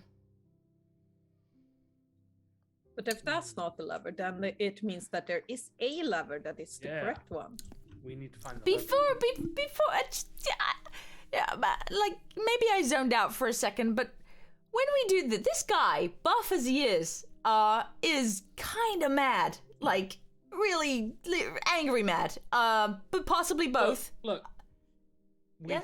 throw the tabaxi at him. They Talk their him thing. down. Yeah, sure. Talk. Right. I just if he's put this eternal spell on himself and we stop it, he gonna be very mad. Like Yeah, that's why I'm saying we're not trying to stop it, but what we're trying to do is understand more, and I'll know more about the spell if we can improve if we break this it. room more. Right. No, not trying to break it. No, not trying to, but probably will. Trying to. Yes, but trying just to understand the spell a bit more. Okay. I've got the fundamentals. I get how in principle it works, and I'm pretty confident I can walk me in and out. Right. Pretty confident I can do that for me. You lot, a little bitty harder. Okay. Oh, all right. I just wanted to make sure that we were aware of what we were trying to accomplish by doing this. Just to remind ourselves of why we were doing this. Exactly. Eclipse, stop pulling the lever backwards and forwards. It's not that one. Oh. Does the lever come out? Every time she pulls the lever, the same dwarvish phrase appears. This is not the lever. This is not the lever. Well, usually there's an angry dwarf that shows up right about now. They tend to get very upset at you doing these sorts of things, so... No keeper. Good try. You can stop now, though. Oh, okay. Thank you. Thank you, Minion, for the 7 months. Yeah. So, looking around for anything else that looks movable, not necessarily like a lever, but that could be movable. In fact, I go around just moving everything. Yep, you move the table. The table, as it comes away from the wall, you pick up the tools, move the tools around. Good tools. Yeah. Seem to be very strong. Bit light as well. They might be made out of mithril. Wait. And did we go back in the other room with the lady? No, you haven't gone. No, we haven't gone into that gone room back yet. Yeah, we haven't gone back in there since you poisoned it. Right. yeah, because there's nights, and I don't want to get stabbed. Oh, true. Yeah. I'm just wondering if does the lever even have to be in this room? No. Because that other room changed when we were out of the room. So if we manage to do that room, maybe this room will just start working or not working. Have you taken objects out before? Yes. We took the chalice and the poison. The two drinks. Yeah, you've taken the drinks. We were able to take them, but nothing else was real. But now the other room, a lot of things are real, but we can't really remove them because they're big. But if we figure out the third room, maybe more things will change and things we can pull out. Everything in this room, currently the gantry room, is real now, by the way. So all the tools, right? All the... Yeah. Yeah. Okay, so see, everything now is real in here. We need to fix that room. Yeah. Like probably this one too, but we definitely need to do something in there, and maybe that will help us understand what the lever is. Yeah. Yeah. Yeah. Okay. Well, I'm bummed out. Okay. Are you taking? She's going. Are you taking anything with you, Kate? I take the plans with me. Yeah, like the things that are officially removable are the plans and the drink, right? I go. In plans, my bag drink, of tools. Bring the beer. Tools. I guess. Yeah, I bring. How many? Tools. Yeah. I'll grab the tools. We can always of wrenches and screwdrivers and things like that. We'll bring them. We'll just make a note of everything so we can pull it all out again if we need to back in this room. But yeah, sure. In that case, you have a set of mastercrafted mithril tools. Congratulations. Because there was that box in the other room. You never know that there might suddenly be a way to open it with tools or something weird. Okay, cool. Yep. And I'll wait a second to see if anyone follows, because I'm not kind of stupid to leap into that room in case there's like murderous things. But if they don't come soon, I'll be like, yeah, because I know I can bounce back out probably relatively quickly. Okay. So are you going in without the others, Cora? How quick are the others potentially going to follow? Well, as soon as you bamf out, like, the first thing I'm doing is I reach over to the table, grab. I'll be like, I'll count to like 30 seconds. I'll be like 1, 2. Sounds 3, like farewell comes out 4, well before 30 seconds. 5. So yeah. Okay, you are coming. And then maybe if he comes, I'll wait a little. I'll stop counting so much because I'll know that they're probably the others are coming. Okay. But I'm kind of itchy feet. Eclipse, are you going? Yeah, I'm following. Eclipse? Yeah. Okay. So, okay, Cora, you seem to have the lead. Where are you going next? In the... I can't remember the colour. The one where we'd gotten rid of the 2 statues and there was just her left. Yep, into the orange cartouche, yep. I thought it was orange, right? You can just refer to it as the statue room, the gantry room, and the banquet room if you want. Okay, statue room. so you go back into the statue room. the knights seem to have disappeared. The king statue is still gone. The assassin statue is still gone. And something very interesting has happened to the lady statue. Uh-huh. So, Eclipse and Cora, you don't see the lady statue as she did before, but Glory and Farewell, you still see this half-elven maiden looking slightly up at the gods, well, up at the heavens, holding this star that now you look at it, Farewell, could well be a Pelor depiction. And the sun is the first star, after all. And so, yeah, and she's just piously looking up, very much kind of a Virgin Mary kind of pose. However, Eclipse and Cora, you see a completely different statue. On the floor, on her knees, weeping, looking up, is a succubus, and where she's on all fours and kind of looking up and crying, almost begging, on the floor in front of her is a broken star. Ooh. The same star that you saw. Oh, she's changed. Okay, so... Wait, are we in the same room? You are in the same room. Yeah, we're just looking at two Can we different see things. each other? You can see each other. You can see each other, but perfectly split in half. You're seeing different things. I just wanted to know if we saw each other, because in that case, I'll look at Farewell and then the other two. She's the same? No, she's different. She's on her knees now. Look. And I'll go over... And touch her. Wait, right? yeah. She's solid. Yeah. Is she real?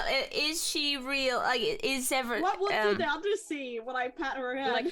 Like, they just see you patting air. Your hand is stopping them. Yeah.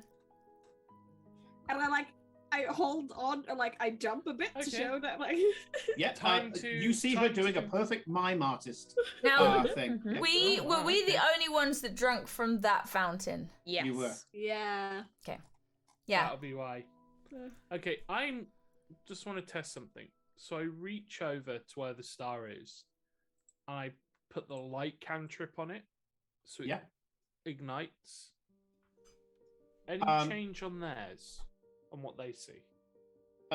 You see, for you guys, you can see a star silhouette where the previous star was in light, but you don't see the star itself.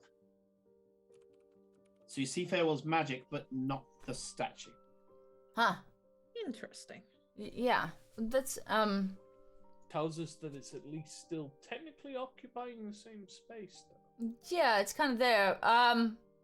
But if you try to put your hand on it, either Cora or Eclipse, your hand will go straight through it. Yeah, it's just a ghost to us. So it's phase. Which is crazy for you guys, because the other two see your hands pass through a statue. Interesting. Oh, I love magic. I know, it's wonderful, isn't it? So what we're seeing is, and I described, she's kneeling down, she's looking in the heavens, the stars on the floor broken. So we're seeing something different.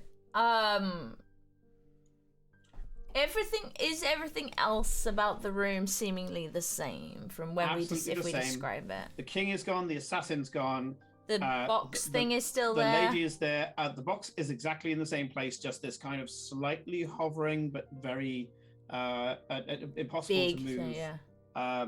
What looks like adamantine box. Mm-hmm. Is the star movable? The one that we have? Like, can we pick it up? No, the star seems to be carved into the floor. Right. Yeah. So it's all part of the statue. It's not.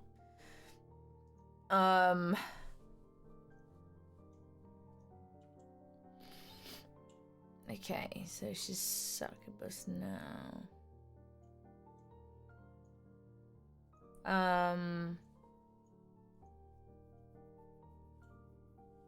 And she's her face on the one that you guys see. Yeah. Despair? Possibly. Yes, Simon? Begging, pleading, clearly contrite and crying. And she was crying in the other one, right? But in a when she was looking up, she was crying. She was crying those sort of blood tears when you got out the jars. Yeah.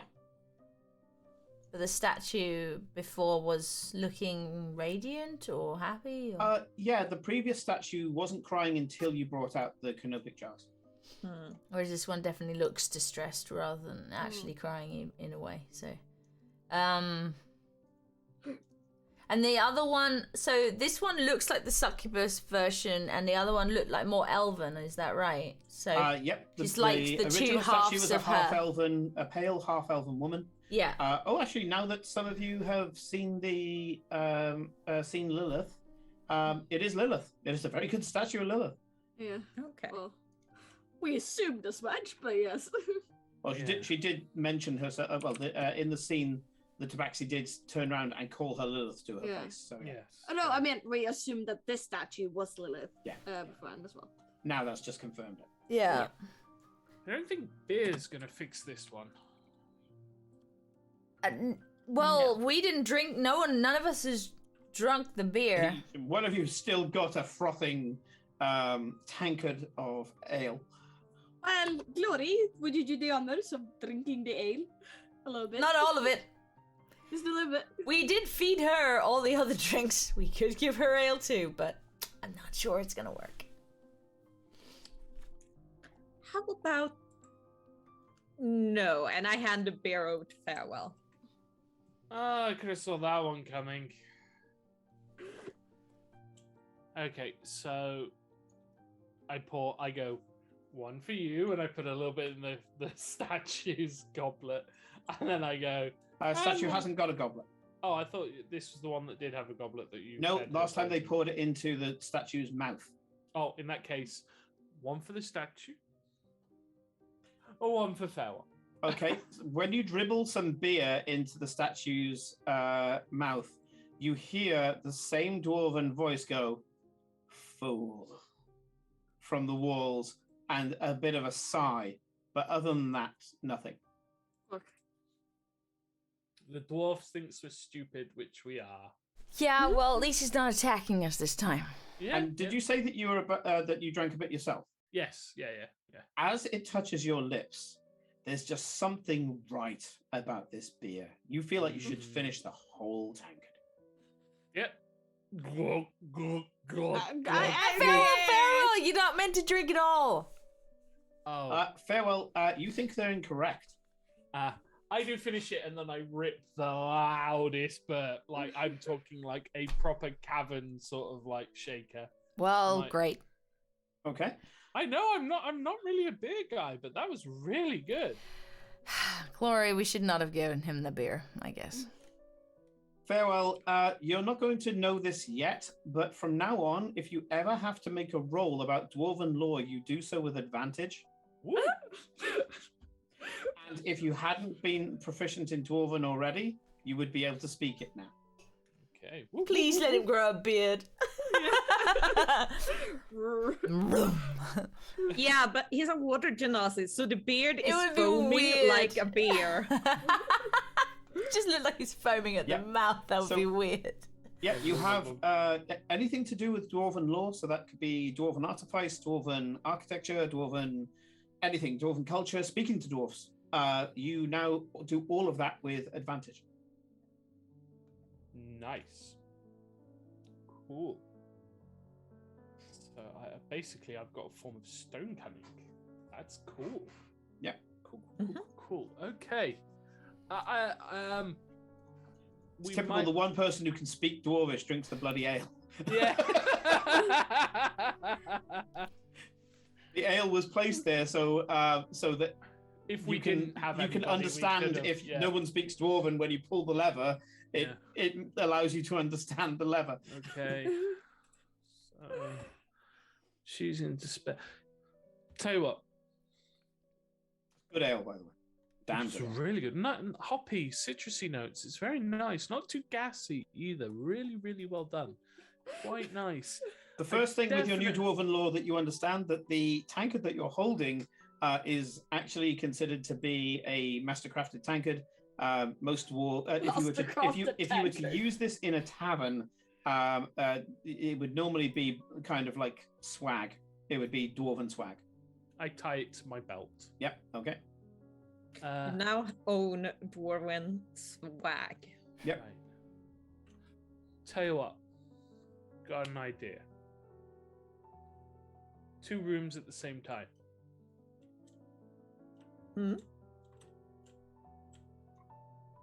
Well, we can try.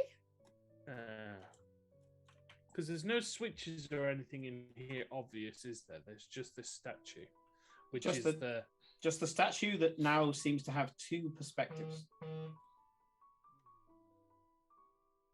Hey, in that wine goblet you had, was that the same wine as that you did before? It was the demon blood. Well, no, the wine we had was a different wine. Like, Have you fed her the demon blood? No. Oh, maybe. You haven't got any. Kate, you're muted. Fuck. I thought that the good wine was just like the stuff that's coming out of the mouth, so that which we thought was demon blood, so I thought they looked the same. Are they not actually the same then? Up to character opinions. Right, but they looked the same, but we would They look the same, and yeah. So we fed we gave her the stuff from the goblet that looked like the same stuff, but we don't know. My eyes didn't turn red when I drank from that, but it did when I drank from the fountain. Yeah, correct. So, we could. I mean, you've just downed that beer. There's nothing left. We could go fill that up with the stuff. We could. But it's mine. No, yeah, it's empty now. You downed the whole lot. Yeah, but I don't think you can't understand. This is a master crafted tank. Right. Look, I'm gonna search in my bag of holding for any kind of like bottom, right? cup-like device, which I'm sure I must have. Artifice to be within Is he? microns. Yeah. I leave. That is true level. Boom, gone. Built-in non. Where she's go. Don't walk away from me. Do you come out as well? I just reach into my bag of holding and pull out 3 different type of wine glasses. Like, what's the issue? I've already left it. I told you, she just doesn't understand that certain drinks go in certain cups. Forget it. It's a fountain, and I walk into the fountain room. Sure. You're being really unreasonable about this. I follow her into the room, and I'm like, it's an argument that goes through demi-planes. I find something to catch, like probably something very crude to just catch some stuff. You've got adventurer's kit, so you probably have like a traveling mug or something. No, actually, you probably have you're swagged up now, so you've probably got like pewter tankards and things. Yeah. Well, pewter goblets. And so yeah, you get a goblet of this fountain stuff. See, beautiful handcrafted thing from a market, right? And I back out the room. Mass-produced shit, by the way. Farewell. George hammered that out in like 6 minutes. We watched him. He's very talented, I'll have you know. I'm not saying that he doesn't know what he's doing, but it does squeak a little. I should get him to look at that. Anyway, we should go. And I walk back into the other him and his thing. 3 teeth. Excuse me, I just need to write down the squeaky tankard has got to be a pub somewhere in the... Yeah. That handle's gonna go at some point. Yeah. Okay, we got a tankard and he's still talking. Yeah, he's still talking. He's still bitching as you're going out. So where are you going with your goblet of blood wine? Back into the statue room. Sure. You can see the. That handle's not lathe machinery. Okay. Keep your fancy dwarven thing. What? I don't know why I know so much about it, but it's in my head, and I have to get it out. Okay. It's in place. I've become an engineering snob. And Cora's like, I'm so glad that you didn't sit in the courtesan's chair, because if you're like this with dwarves, I don't know what you'd be like with as a jealous bride person thing. Yeah. My God. So that would be really weird. You're weird. You're now back in the statue room. Nothing's changed. Weird. You have a goblet of weird. The fountain water. What are you doing?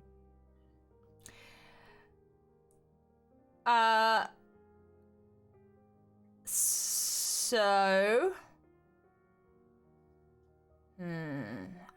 I don't like keep feeding her stuff because it ends badly.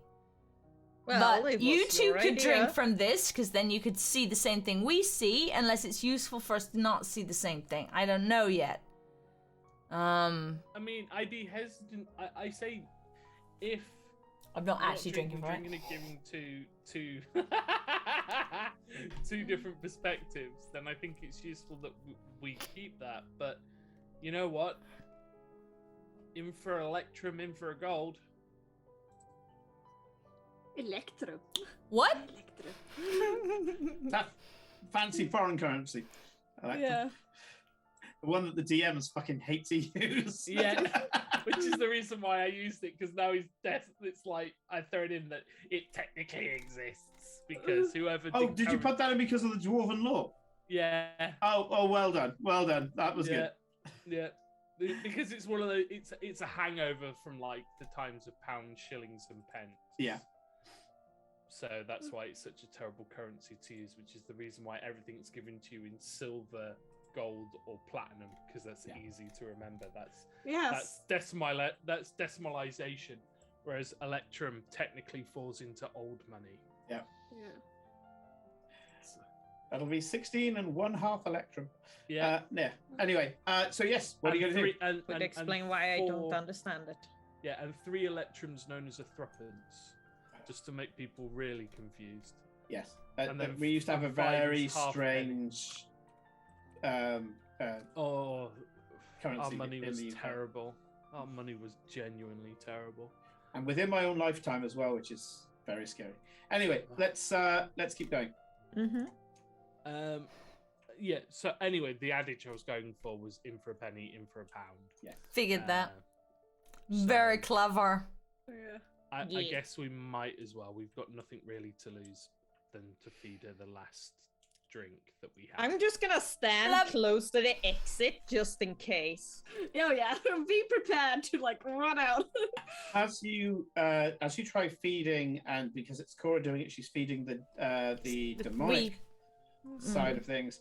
As you try to feed it to her, her face animates, and she grimaces. She's like, okay, well, she doesn't like it. I hand it to Farewell. And then she fixes that way. She fixes that way until you move it away, and then she goes back to that again. Well, Farewell, try and feed it too. What? Oh, they want you to feed the other statue. Yeah, no, I'm like, fine. Or come up with your own plan, because this one we just described what happened and didn't work. Yeah, I'm not doing it. I cast Unseen Servant, and I send the Unseen Servant to do it.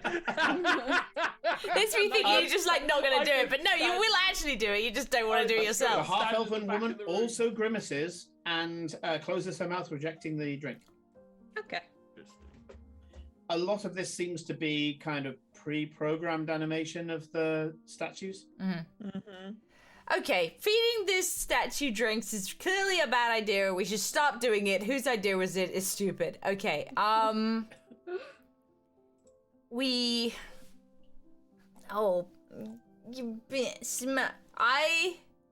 So, the star looks broken, did you say? In the succubus version of the statue, yes, the star is shattered on the floor. Like we picked up a bunch of tools, but I'm assuming the tools couldn't be used to mend. Yeah, when I say it's broken on the floor, it's broken on the floor as part of the statue. I figured. So I'm just to the floor. Yeah. I just I don't think things like holy weapon is going to help here. No, I don't. No. Think farewell.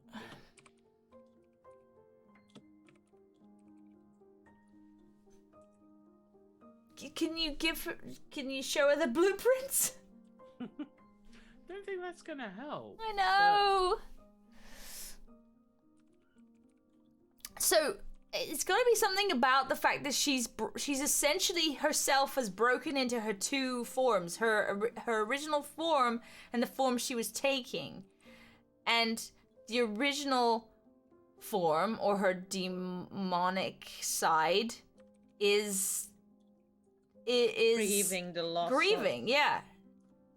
Yeah, she's grieving and stuff is broken. She's lost. I'm assuming she's lost her lover and things. So, like, I take up a canopic jar and like place it by her. That when her. Congratulations! You found another one of the pre-programmed animations on the statue. You're in front of the succubus statue, where the half-elf statue cried. The succubus statue looks at the canopic jar and goes, a look of happiness, hope, surprise. Get the others out. The animation continues. Yeah. So when all of them are out, does anything change? No, she's just looking hopeful. She's looking in the general direction of the canopic jars with a look of surprise, happiness, and hope. I put Eclipse, it like give me one. in the place of the broken star. Does that do anything? No. Eclipse, give me one. I give Farewell a canopic jar. And then I go over to it and I place it in front of the statue's face. And she starts to cry tears of blood. Yeah. Okay. Is yours crying? No, she's happy. She's looking really happy. Okay, ours is crying blood. Yeah, they did that before. Okay. Farewell, give me an insight check, please. I'm going to cast guidance on myself. Mm-hmm. Let's go and fuse on point.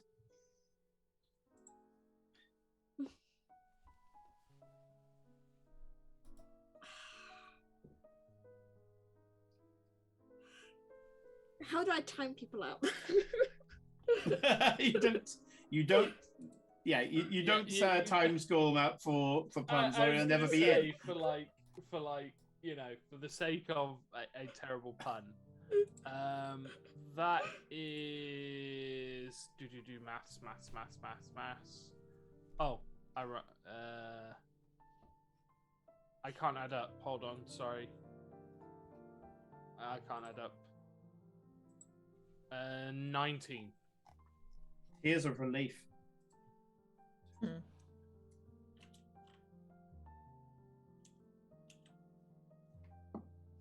Okay, interesting. You're not entirely sure if the previous tears were tears of relief or tears of sorrow. They appear to be tears of sorrow before. Is this the same animation? It's so hard to remember. Yeah.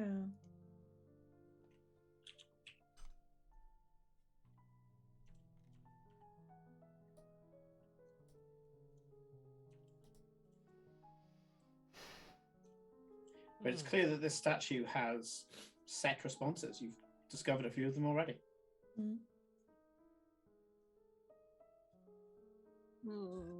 I mean, I will ask Farewell to hand me the blueprints, and I will just wave it around in case. I give that, but I would guess she doesn't react to the blueprints. She doesn't react to the blueprints. If I get out some of the tools, she doesn't react.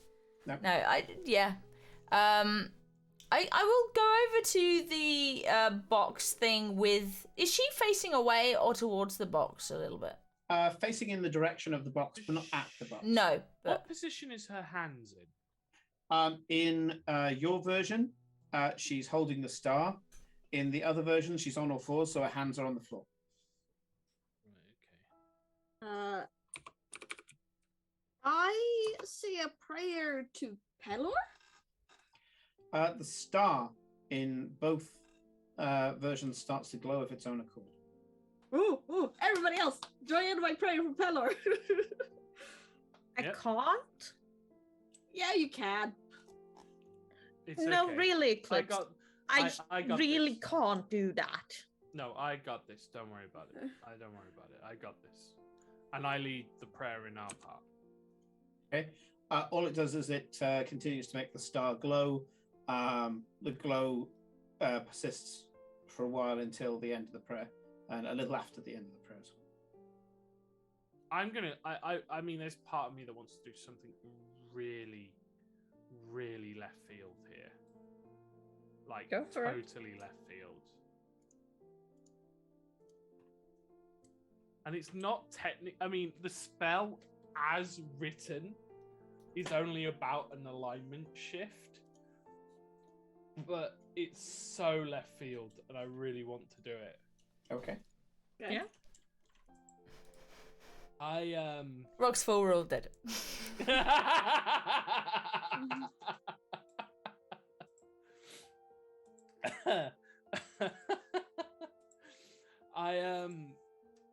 I set the jar down in front of the statue. Set what down in front of the statue? The canopic jar. Oh, right, yeah, sure. Yeah.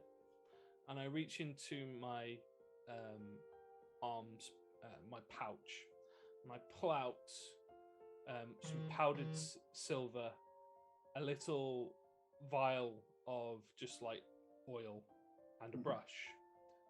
And it's going to take me 1 hour and 10 minutes to do this because it's a ritual spell. But during this process, I basically it's holy oils, and I am basically I'm going to use the ceremony spell. Yep. And I'm going to use the atonement. And Ooh. I'm going to forgive her and offer her atonement. Interesting. As I feel that whilst there were parts that she regrets, in the end, her intentions were good. And she was not evil, and that she was deserving of forgiveness. And so I begin to basically paint on her hands, her arms, her face,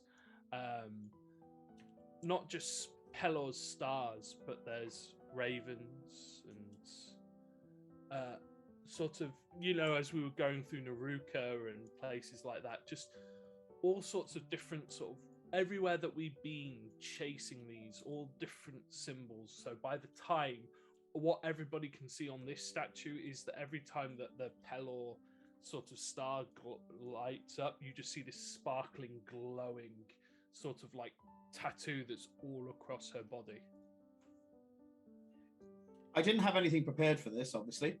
No, this is I'm going to reward the role play regardless. So this is truly left field. As you start to get into this, there's almost a kind of, as you're there and the slow brush strokes, there's almost an ASMR kind of trance to it all. You just get into the rhythm of the brush strokes.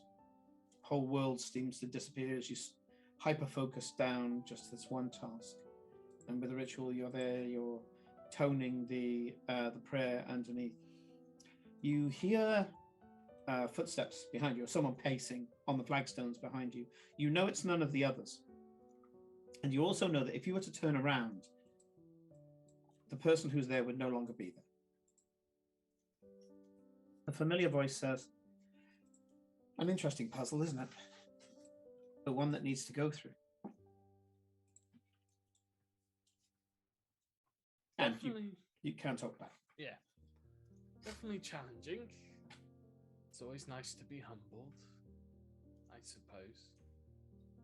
Could have done it without, such high stakes, but I guess it's not worth doing unless the stakes are real, right? Eclipse wanted to walk the path. This is the path. Sometimes it's winding.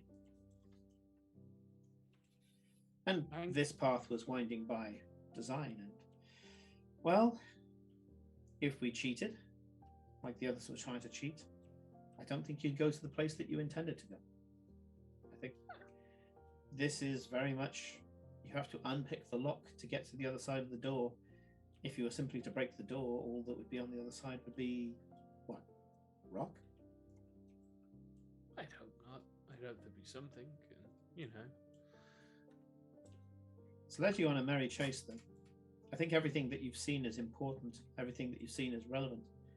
And now it seems to come down to just this, I would say one statue, but this one statue and itself. Two forms, one statue. Interesting. Yeah. I mean, simplicity before and after. What she wanted to be, and I point to that. What she ended up, and I look just to my side, not obviously what's behind me, as to where she is on the floor. And not so much before and after.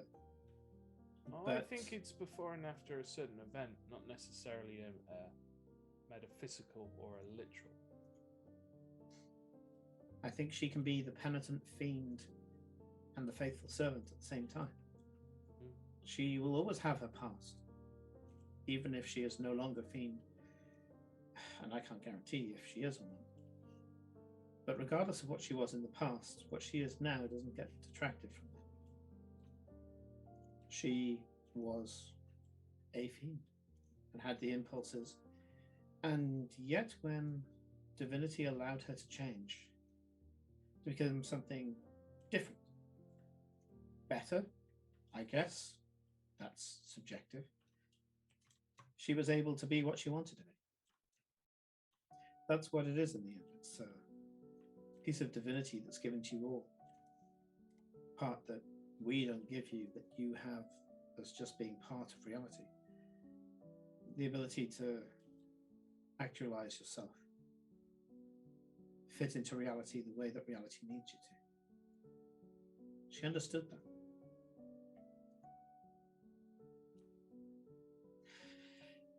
Well, atonement's fantastic, but you do have to ask for it.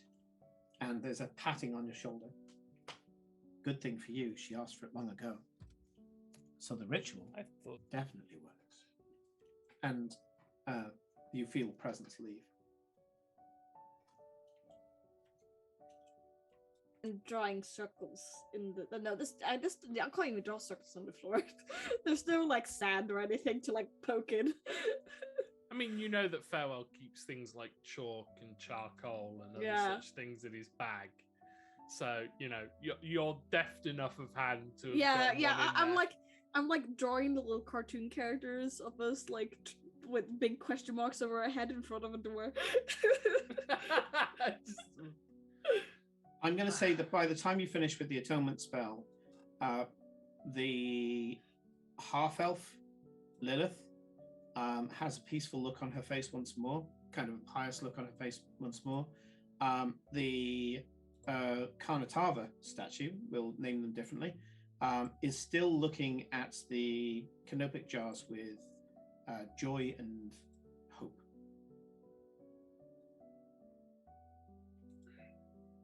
Well, there's two ways we can interpret that. We're halfway through at least what we meant to do. Or we've only done a little bit of good and we're no further forward. Mm-hmm.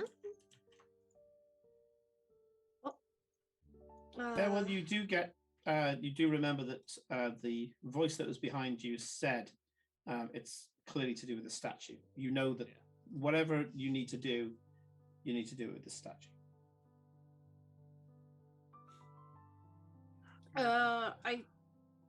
Can I move the little star thing at all? Nope. Embossed into the floor. Okay. And the other one is held firmly in the hands to the point where the hands and the star are carved out the same piece. Yeah. Almost as if the DM wanted to point out that you don't do anything with the hands on this. Yes. The feet are also embossed into the floor. And it's not like Operation where you can remove the front of it and you can just see there's a wishbone, there's hearts, there's a funny bone. No? Oh, okay.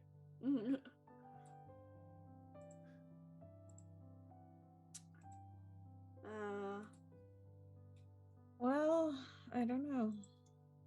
I've given you everything you need. But there's so much more we need. Yeah. Yes, it's like you've got everything you need. You just need to put it piece together. it together. Yeah. But you forget, we all have a case of the terminal dumb. Is that robot thing visible, or was it like hidden in a wall or something? Robot thing? Yeah, the thing that kind of came out and tried to attack us. Oh no, they got summoned, so they were kind of poof, and two Tabaxi knights appeared. Right. Oh, okay. Like an arcane summoning trap. Yeah. An optional encounter. Yeah. Okay, guys, we haven't tried all drinking the thing. So we all see the same thing. I suppose. Yeah. Okay. You all drink it. You all see the same thing. As Glory starts drinking it, she realizes, oh, hang on, I could have just done this automatically. And suddenly you can see the other statue. Can I switch between them, Simon? You think with concentration you probably could. Okay, interesting. Well, basically, if you push your dragon side, you'll probably see the half-elf. If you relax into your fiendish side, you'll see what is currently a hopeful-looking succubus on all fours looking at some canopic jars. Okay, I put away the canopic jars again. She goes back to the begging pose. Right. Begging to the gods.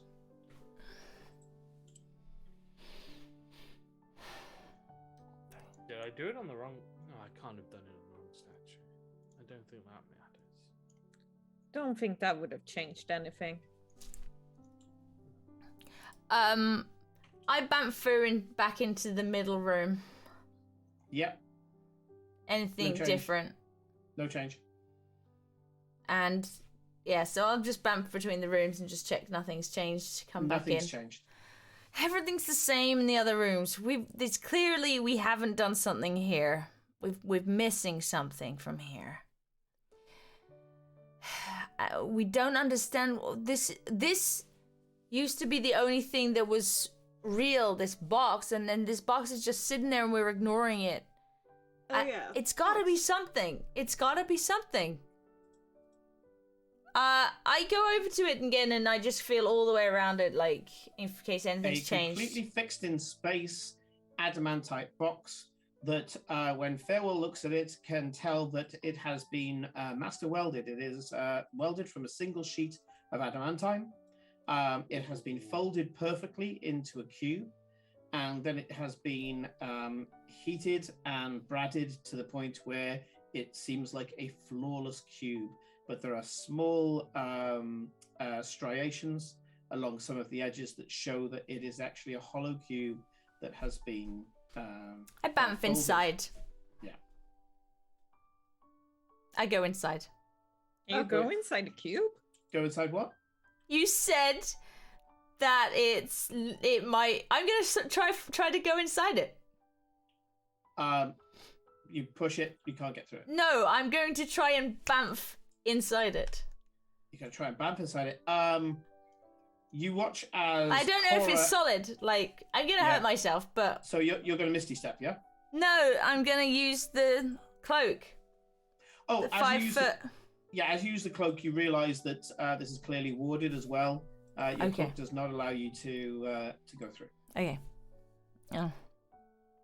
Worth a try.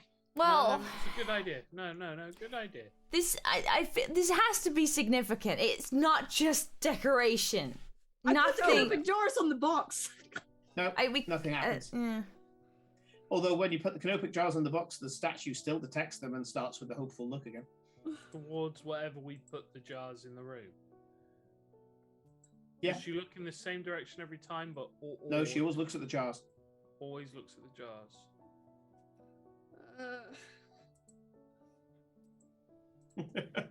No, interesting. Corinne's gonna kill me when she figures it out. She's gonna be like, really? Can we roll an intelligence check? No. This is a challenge for the players, not the characters. Yeah. A challenge for Corinne. I don't get it. I will tell you, I have given you all the information you need to unlock. I asked for social encounters with my backstory, not puzzles. You're the one who wanted a puzzle. I had to give the rogue a lock to unpick that would not be that would be interesting. So we have a room. And you had an arcane rogue, so I gave you an arcane lock. So we have a room. Yes. There's a statue in it. Yes. There's a box of adamantine. Mm-hmm. Yes. Floating a little further down the chamber. Yeah. And there's nothing else in the chamber. Nothing No. else. Have you taken the box out? We can't. It's Can't move huge. it. It's a it's a kind of like a. I think I said it was like a 3 foot by 3 foot box, wasn't it? Yeah, and it's floating. It doesn't and move. it's floating, and you can't push it, pull it, move it in any way. I hug the statue.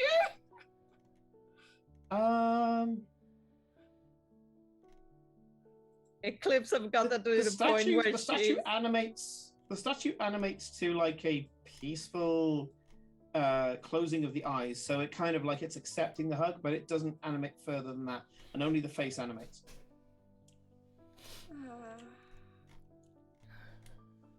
Place the jars around it in a circle. It looks at the first jar that you place down Right. with the hopeful look, and any others that you place down, it seems to just lock onto the first one it sees. Okay. Oh.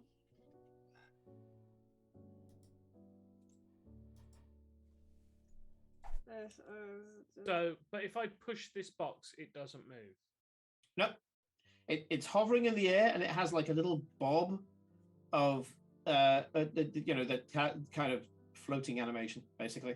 But if you try to move it or stop it or anything like that, it seems to be an immovable object. So it's one continuous sheet that's been folded with all of the gaps welded closed. Yeah, by a master, and it's just floating. So it's a floating adamantite sealed box. Telling you. And the fact that it's adamantine makes it so we can't really do anything with magic to open it. Mm-hmm. Yeah. I will say though, the welts on this box, perfect. And that angers me to no end. This part of writing this was little bits I was adding at the end and just chuckling to myself. So, yeah. Mm-hmm. Well, I sit on top of the box. I'm just going to sit on top of it. Right. Sure, you're about 4 foot in the air, but yeah. It bobs up and down, happily taking your weight. Yeah. And Eowyn kind of comes and sits on your knee, and she goes, statues that react. I mean, we have statues in the Feywild that do things like dance and juggle and things like that, but nothing like this. It seems to react to specific things. Do you think it's like if you do the right thing to it, that's what the puzzle is? Yeah, probably. We were just dumb enough to not know what that thing is. We've got. I mean, okay. I was about to say Corinne. Yeah, Eclipse. Have we tried opening one of these jars? No. I try and open it, but it's sealed shut. I'm pretty It's sure. But completely sealed. It's a completely sealed unit. Yeah. Have you just tried talking to her, Eclipse? Yeah, you're on the path. Yeah, tell her you're on the path. Tell her you're looking for her. Tell her whatever. Talk to Hello, Karnitava. I am on the path. My name is Eclipse of the Moon. I am looking for the Heart of Jordan. Can you please let me into Wrath? When you start speaking, she looks at you, and she seems to be listening. More detail. Come on, Yes. you've been waiting this moment your whole life. Eclipse, tell her about the Heart of Jordan and why it's important to you. Okay. I start babbling on about the Heart of Jordan. The statue, in a way that only a statue can, looks directly in your eyes and listens to the entire 4-hour lecture. Cora sleeps. I was like, You regained your spell slots. Congratulations. yeah, I was gonna say, anyone want on the box? Very comfortable. I'll ask for a hand up actually because it's you said it was sort of floating and rocking slightly, Yeah, so it's it'll be a sort of perfect little like really, rocky. really comfortable. Yeah, nap spot. Yeah.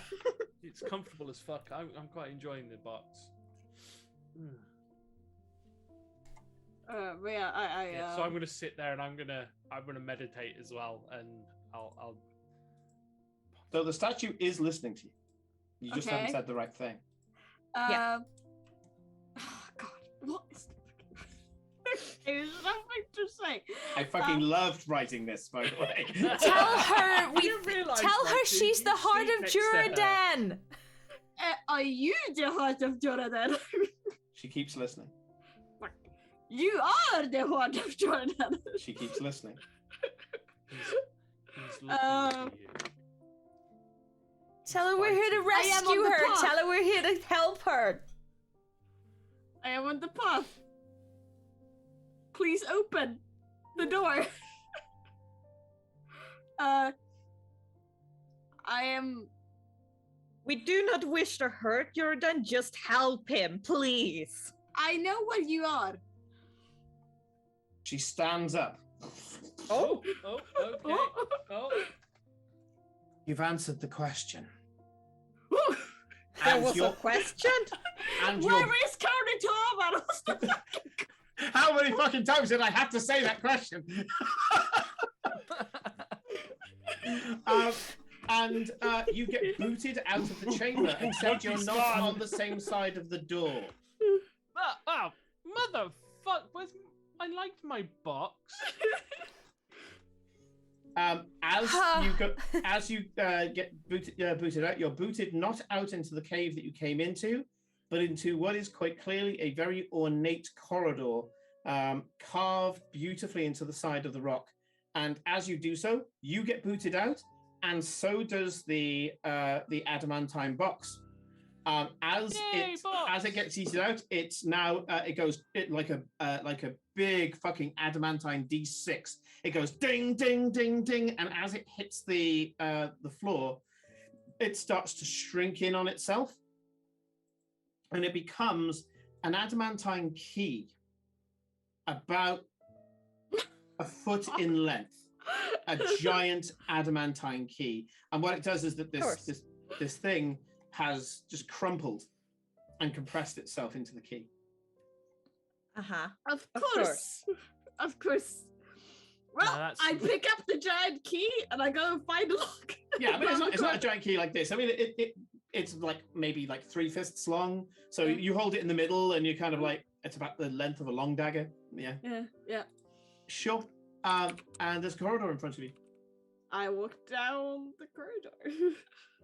Standing in the corridor, the corridor opens up into a wide vestibule, basically a large room. In front of the large room, at the other end of the large room, seems to be a shimmering dome, just of energy.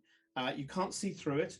It seems to ripple the air in such a way that it's almost like a rippling I would like mirror. to consult our blueprints and be like, It looks absolutely like it. However, in front of it is a very large humanoid figure. The humanoid figure seems to be made out of adamantine. And it's this big statue, but the statue's in the weirdest pose. Normally statues would be standing or in some sort of dynamic pose. This one seems to be squatting down like it's taking a shit. Just in the middle of this large chamber. The weirdest pose that any sculptor would put it in. Is this tabaxi humor? And it doesn't look tabaxi. It's big and geometric, and suddenly Farewell knows that this is a guardian golem. And as that thought enters your head, the eyes spring to life, and it starts to stand up and goes, "You took your time. It's been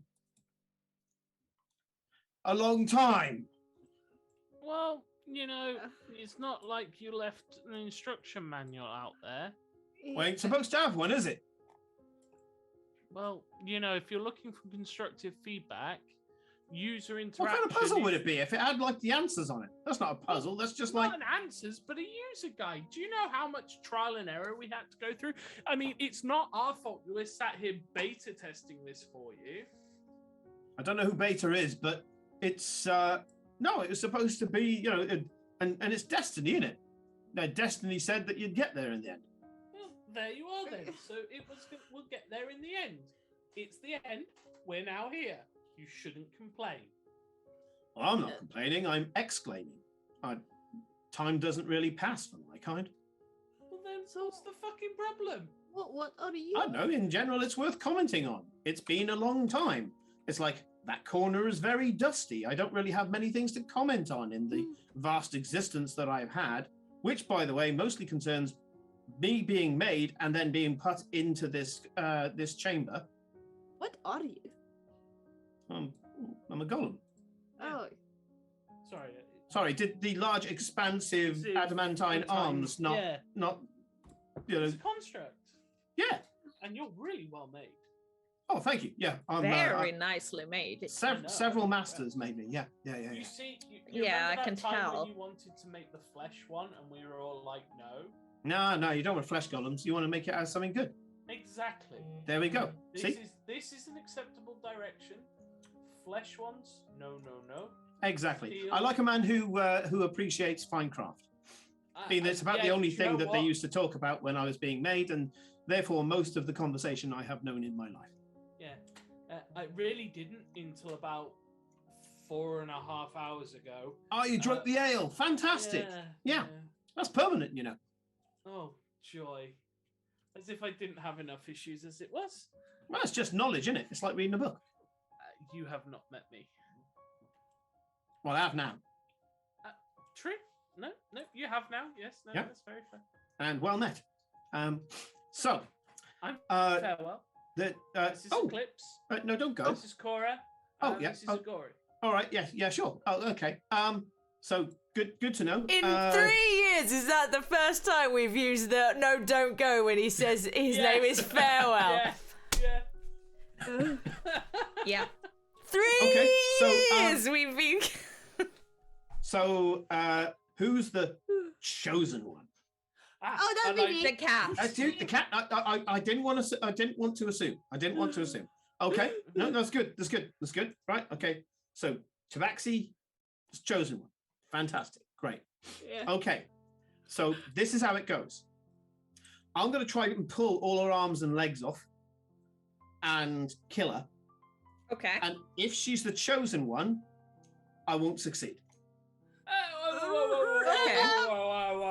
Wait. Do we have chosen by who exactly, and how and why? If she's chosen, would she not be able to be dismembered? Because Destiny, isn't it? It's what do you call it? It's supposed to resist. I think it's generally assumed that Destiny on its own is not needed. Destiny on its own is not enough. I think is that you're destined to resist me. Yeah, to defeat Hold me. monster. Yeah, why violence, my dude? No, I'm going to cast Hold Monster. He's a good Absolutely. So what do I need to roll? Oh, where is it? I'm assuming it's monster that I need, but I'll go with monster hold for this monster. one, even though he is technically humanoid shape. Right, yeah, I've got hold person and hold monster, so I don't know I'll go if... with monster on this one. Yeah. So, choose a target must succeed a wisdom saving throw or be paralyzed for the duration. It's only a minute long, so... Suddenly he freezes on the spot and goes, okay, so that's a little preemptive, and you notice that he doesn't need to move his mouth to talk. Yeah. Saying, dude, we don't need to fight. Yeah, I mean, I'm just... I gotta fight you, because that's part of the test, isn't it? Well, we are disabling you before you can murder me. Actually, that's a pretty good point. This may be destiny happening right now. Exactly. Yeah, exactly. Right, so you just chill out there. And we'll walk past you. Well, yeah. No, it's okay. I mean, once you defeat me... We'll just start running. Run. Run! As you run past him, he goes, well, when you defeat... Oh, okay, I mean... Owen, listen to what he's saying. It's relay.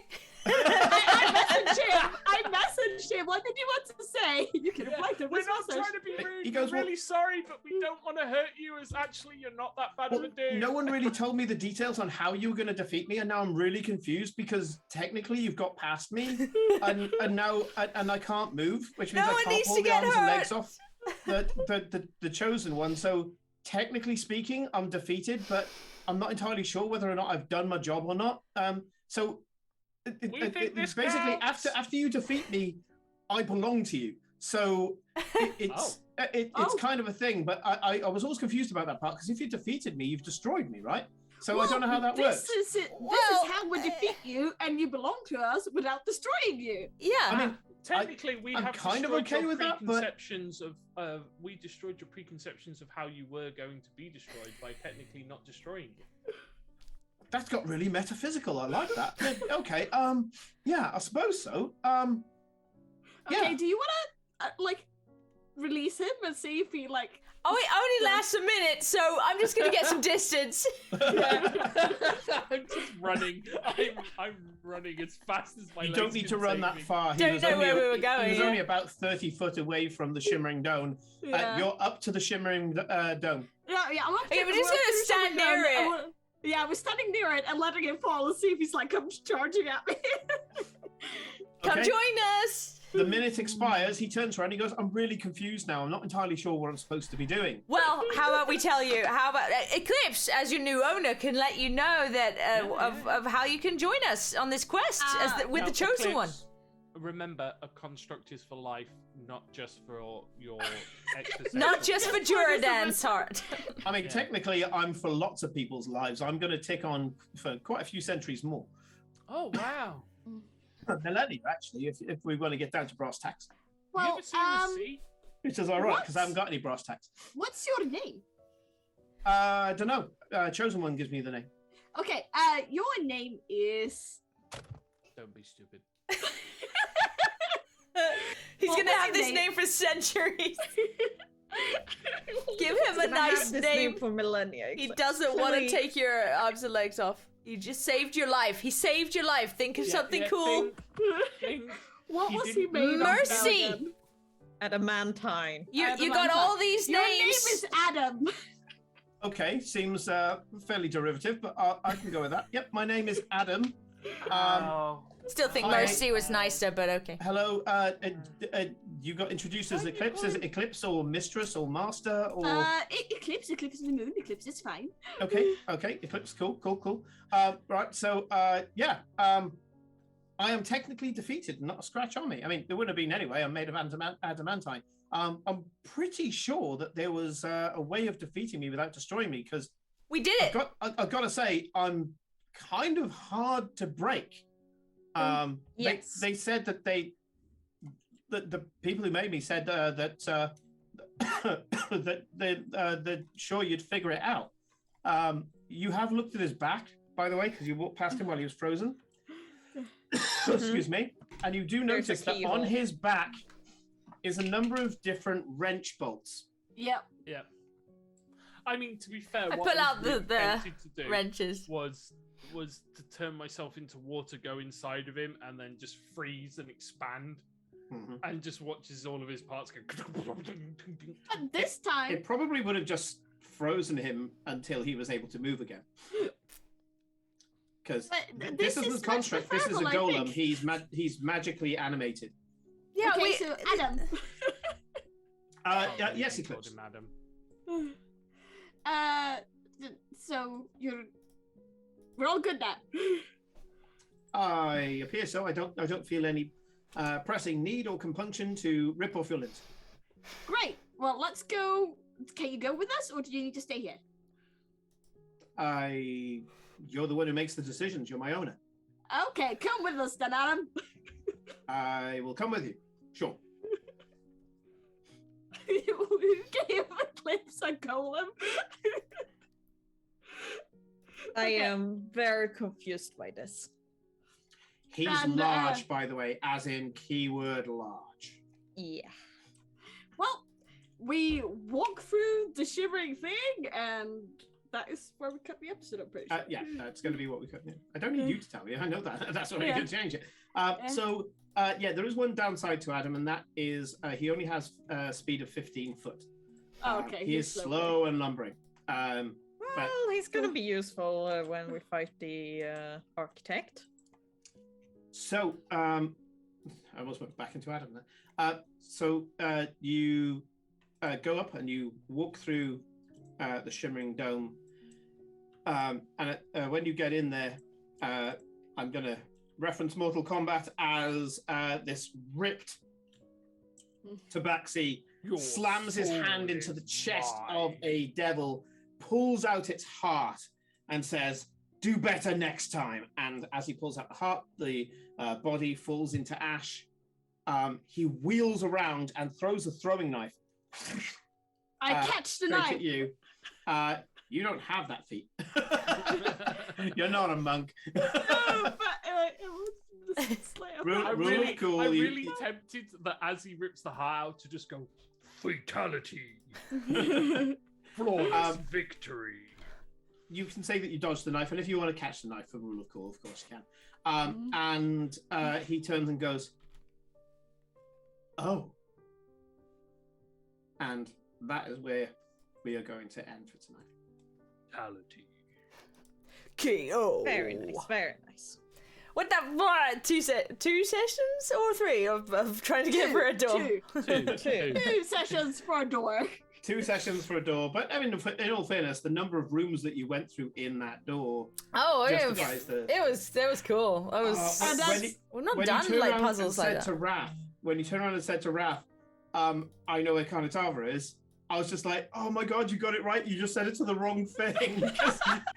That's like you watching somebody on a CCTV monitor and going, "I know where she is, dude." Yeah. I'm so sorry I didn't figure it out earlier. No, it's fine. It was fun. It was a reacting statue that was going to lead you to hang on. Focus on the statue now. I had a few prepared things, but we just got it the wrong way around. That's all it was. Yeah. Cool. It didn't work the first time, so we didn't try again. Yeah.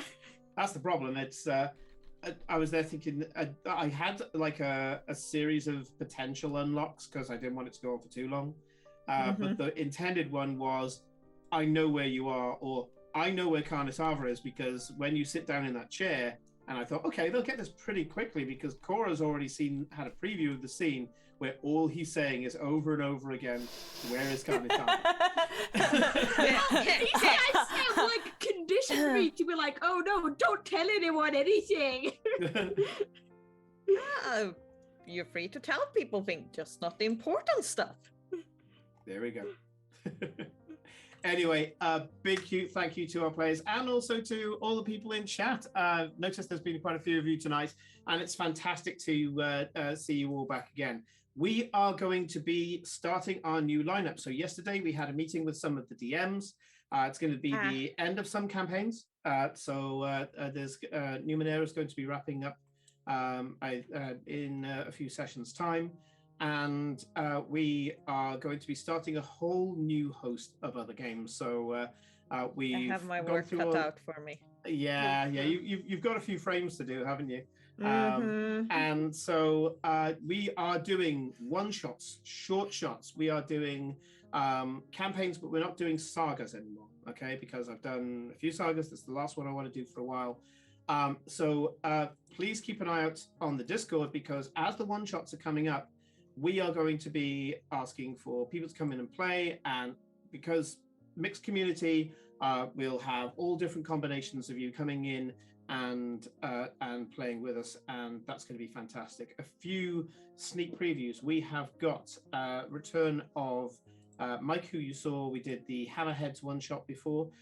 Mike was actually on one of the writing teams for one of the installments of Paranoia, and I managed to convince him to come and do Paranoia on stream, which I'm very pleased about. You mean convinced? You mean you mentioned it in his like general vicinity? He was like, No. He straight up told him to do Paranoia yesterday. Yes, he told me he was going to do Paranoia after me dropping hints for the last few years. So, we have got Mage Dave, who is going to do what Mage Dave does, and he's going to bring Mage the Ascension onto Chaotic Neutral, which I'm so pleased about as well. And we've already had many people of our community already joining the Cult of Dave. So we have people who are prepared, as much as one can be, to enter the world of true magic in the world of darkness. Starting next week, so next Thursday, I shall be running a one-shot that got too big to be a one-shot, called 24 Hours in New Angeles. Now, I have some pre-gen characters that people can play, or if they want, they can sit down with me before we get started, not on the day, but sometime over this weekend or next week, and roll up their own characters if they want, for Android Shadow of the Beanstalk. So we'll be going into a cyberpunk setting, and if you have a look on the Discord in the Looking for Group room, it'll have all the pretext there. So we'll be going maybe 3 to 4, depends how much you faff, Thursdays. And it's one single murder investigation. And you just go through 24 hours in New Angeles. And at the end of it, you decide what the situation was, the who done it, what done it, why done it. And at the end of it, just like Cluedo, I will tell you whether you're right or wrong. Ooh. Based on what you've said. That's going to be the space filler between now and Mage. So once I finish with that short, I guess it's a shorty, we will finish 24 Hours in New Angeles, and then after that, Thursday nights go over to Dave until he finishes the Mage campaign. Mage campaigns can go on for a little while, so that'll be the closest that we'll have to a saga, and that will overlap with Benefactor as well. Yeah. Tuesday nights are going to start becoming our one-shot and short-shot season. And for that, we will be pulling in a bunch of people. I've got a bunch of things I want to try out. As I say, we have Dave, Helen, Mike, and any of our other DMs who want to just come in and do something for an evening. But we'll also be having some guest DMs as well. So we came out of Dragon Meet with a lot of new and reinforced friends that we met when we first went to Dragon Meet. And out of that, I've been collaborating with some of the podcasts from Podcast Zone UK, and they've been willing to do a bit of quid pro quo. I go off and do something on their show, they come and do something on ours. Others, it's just me saying, do you want to come on and run a one-shot? And I'm going, yeah, right.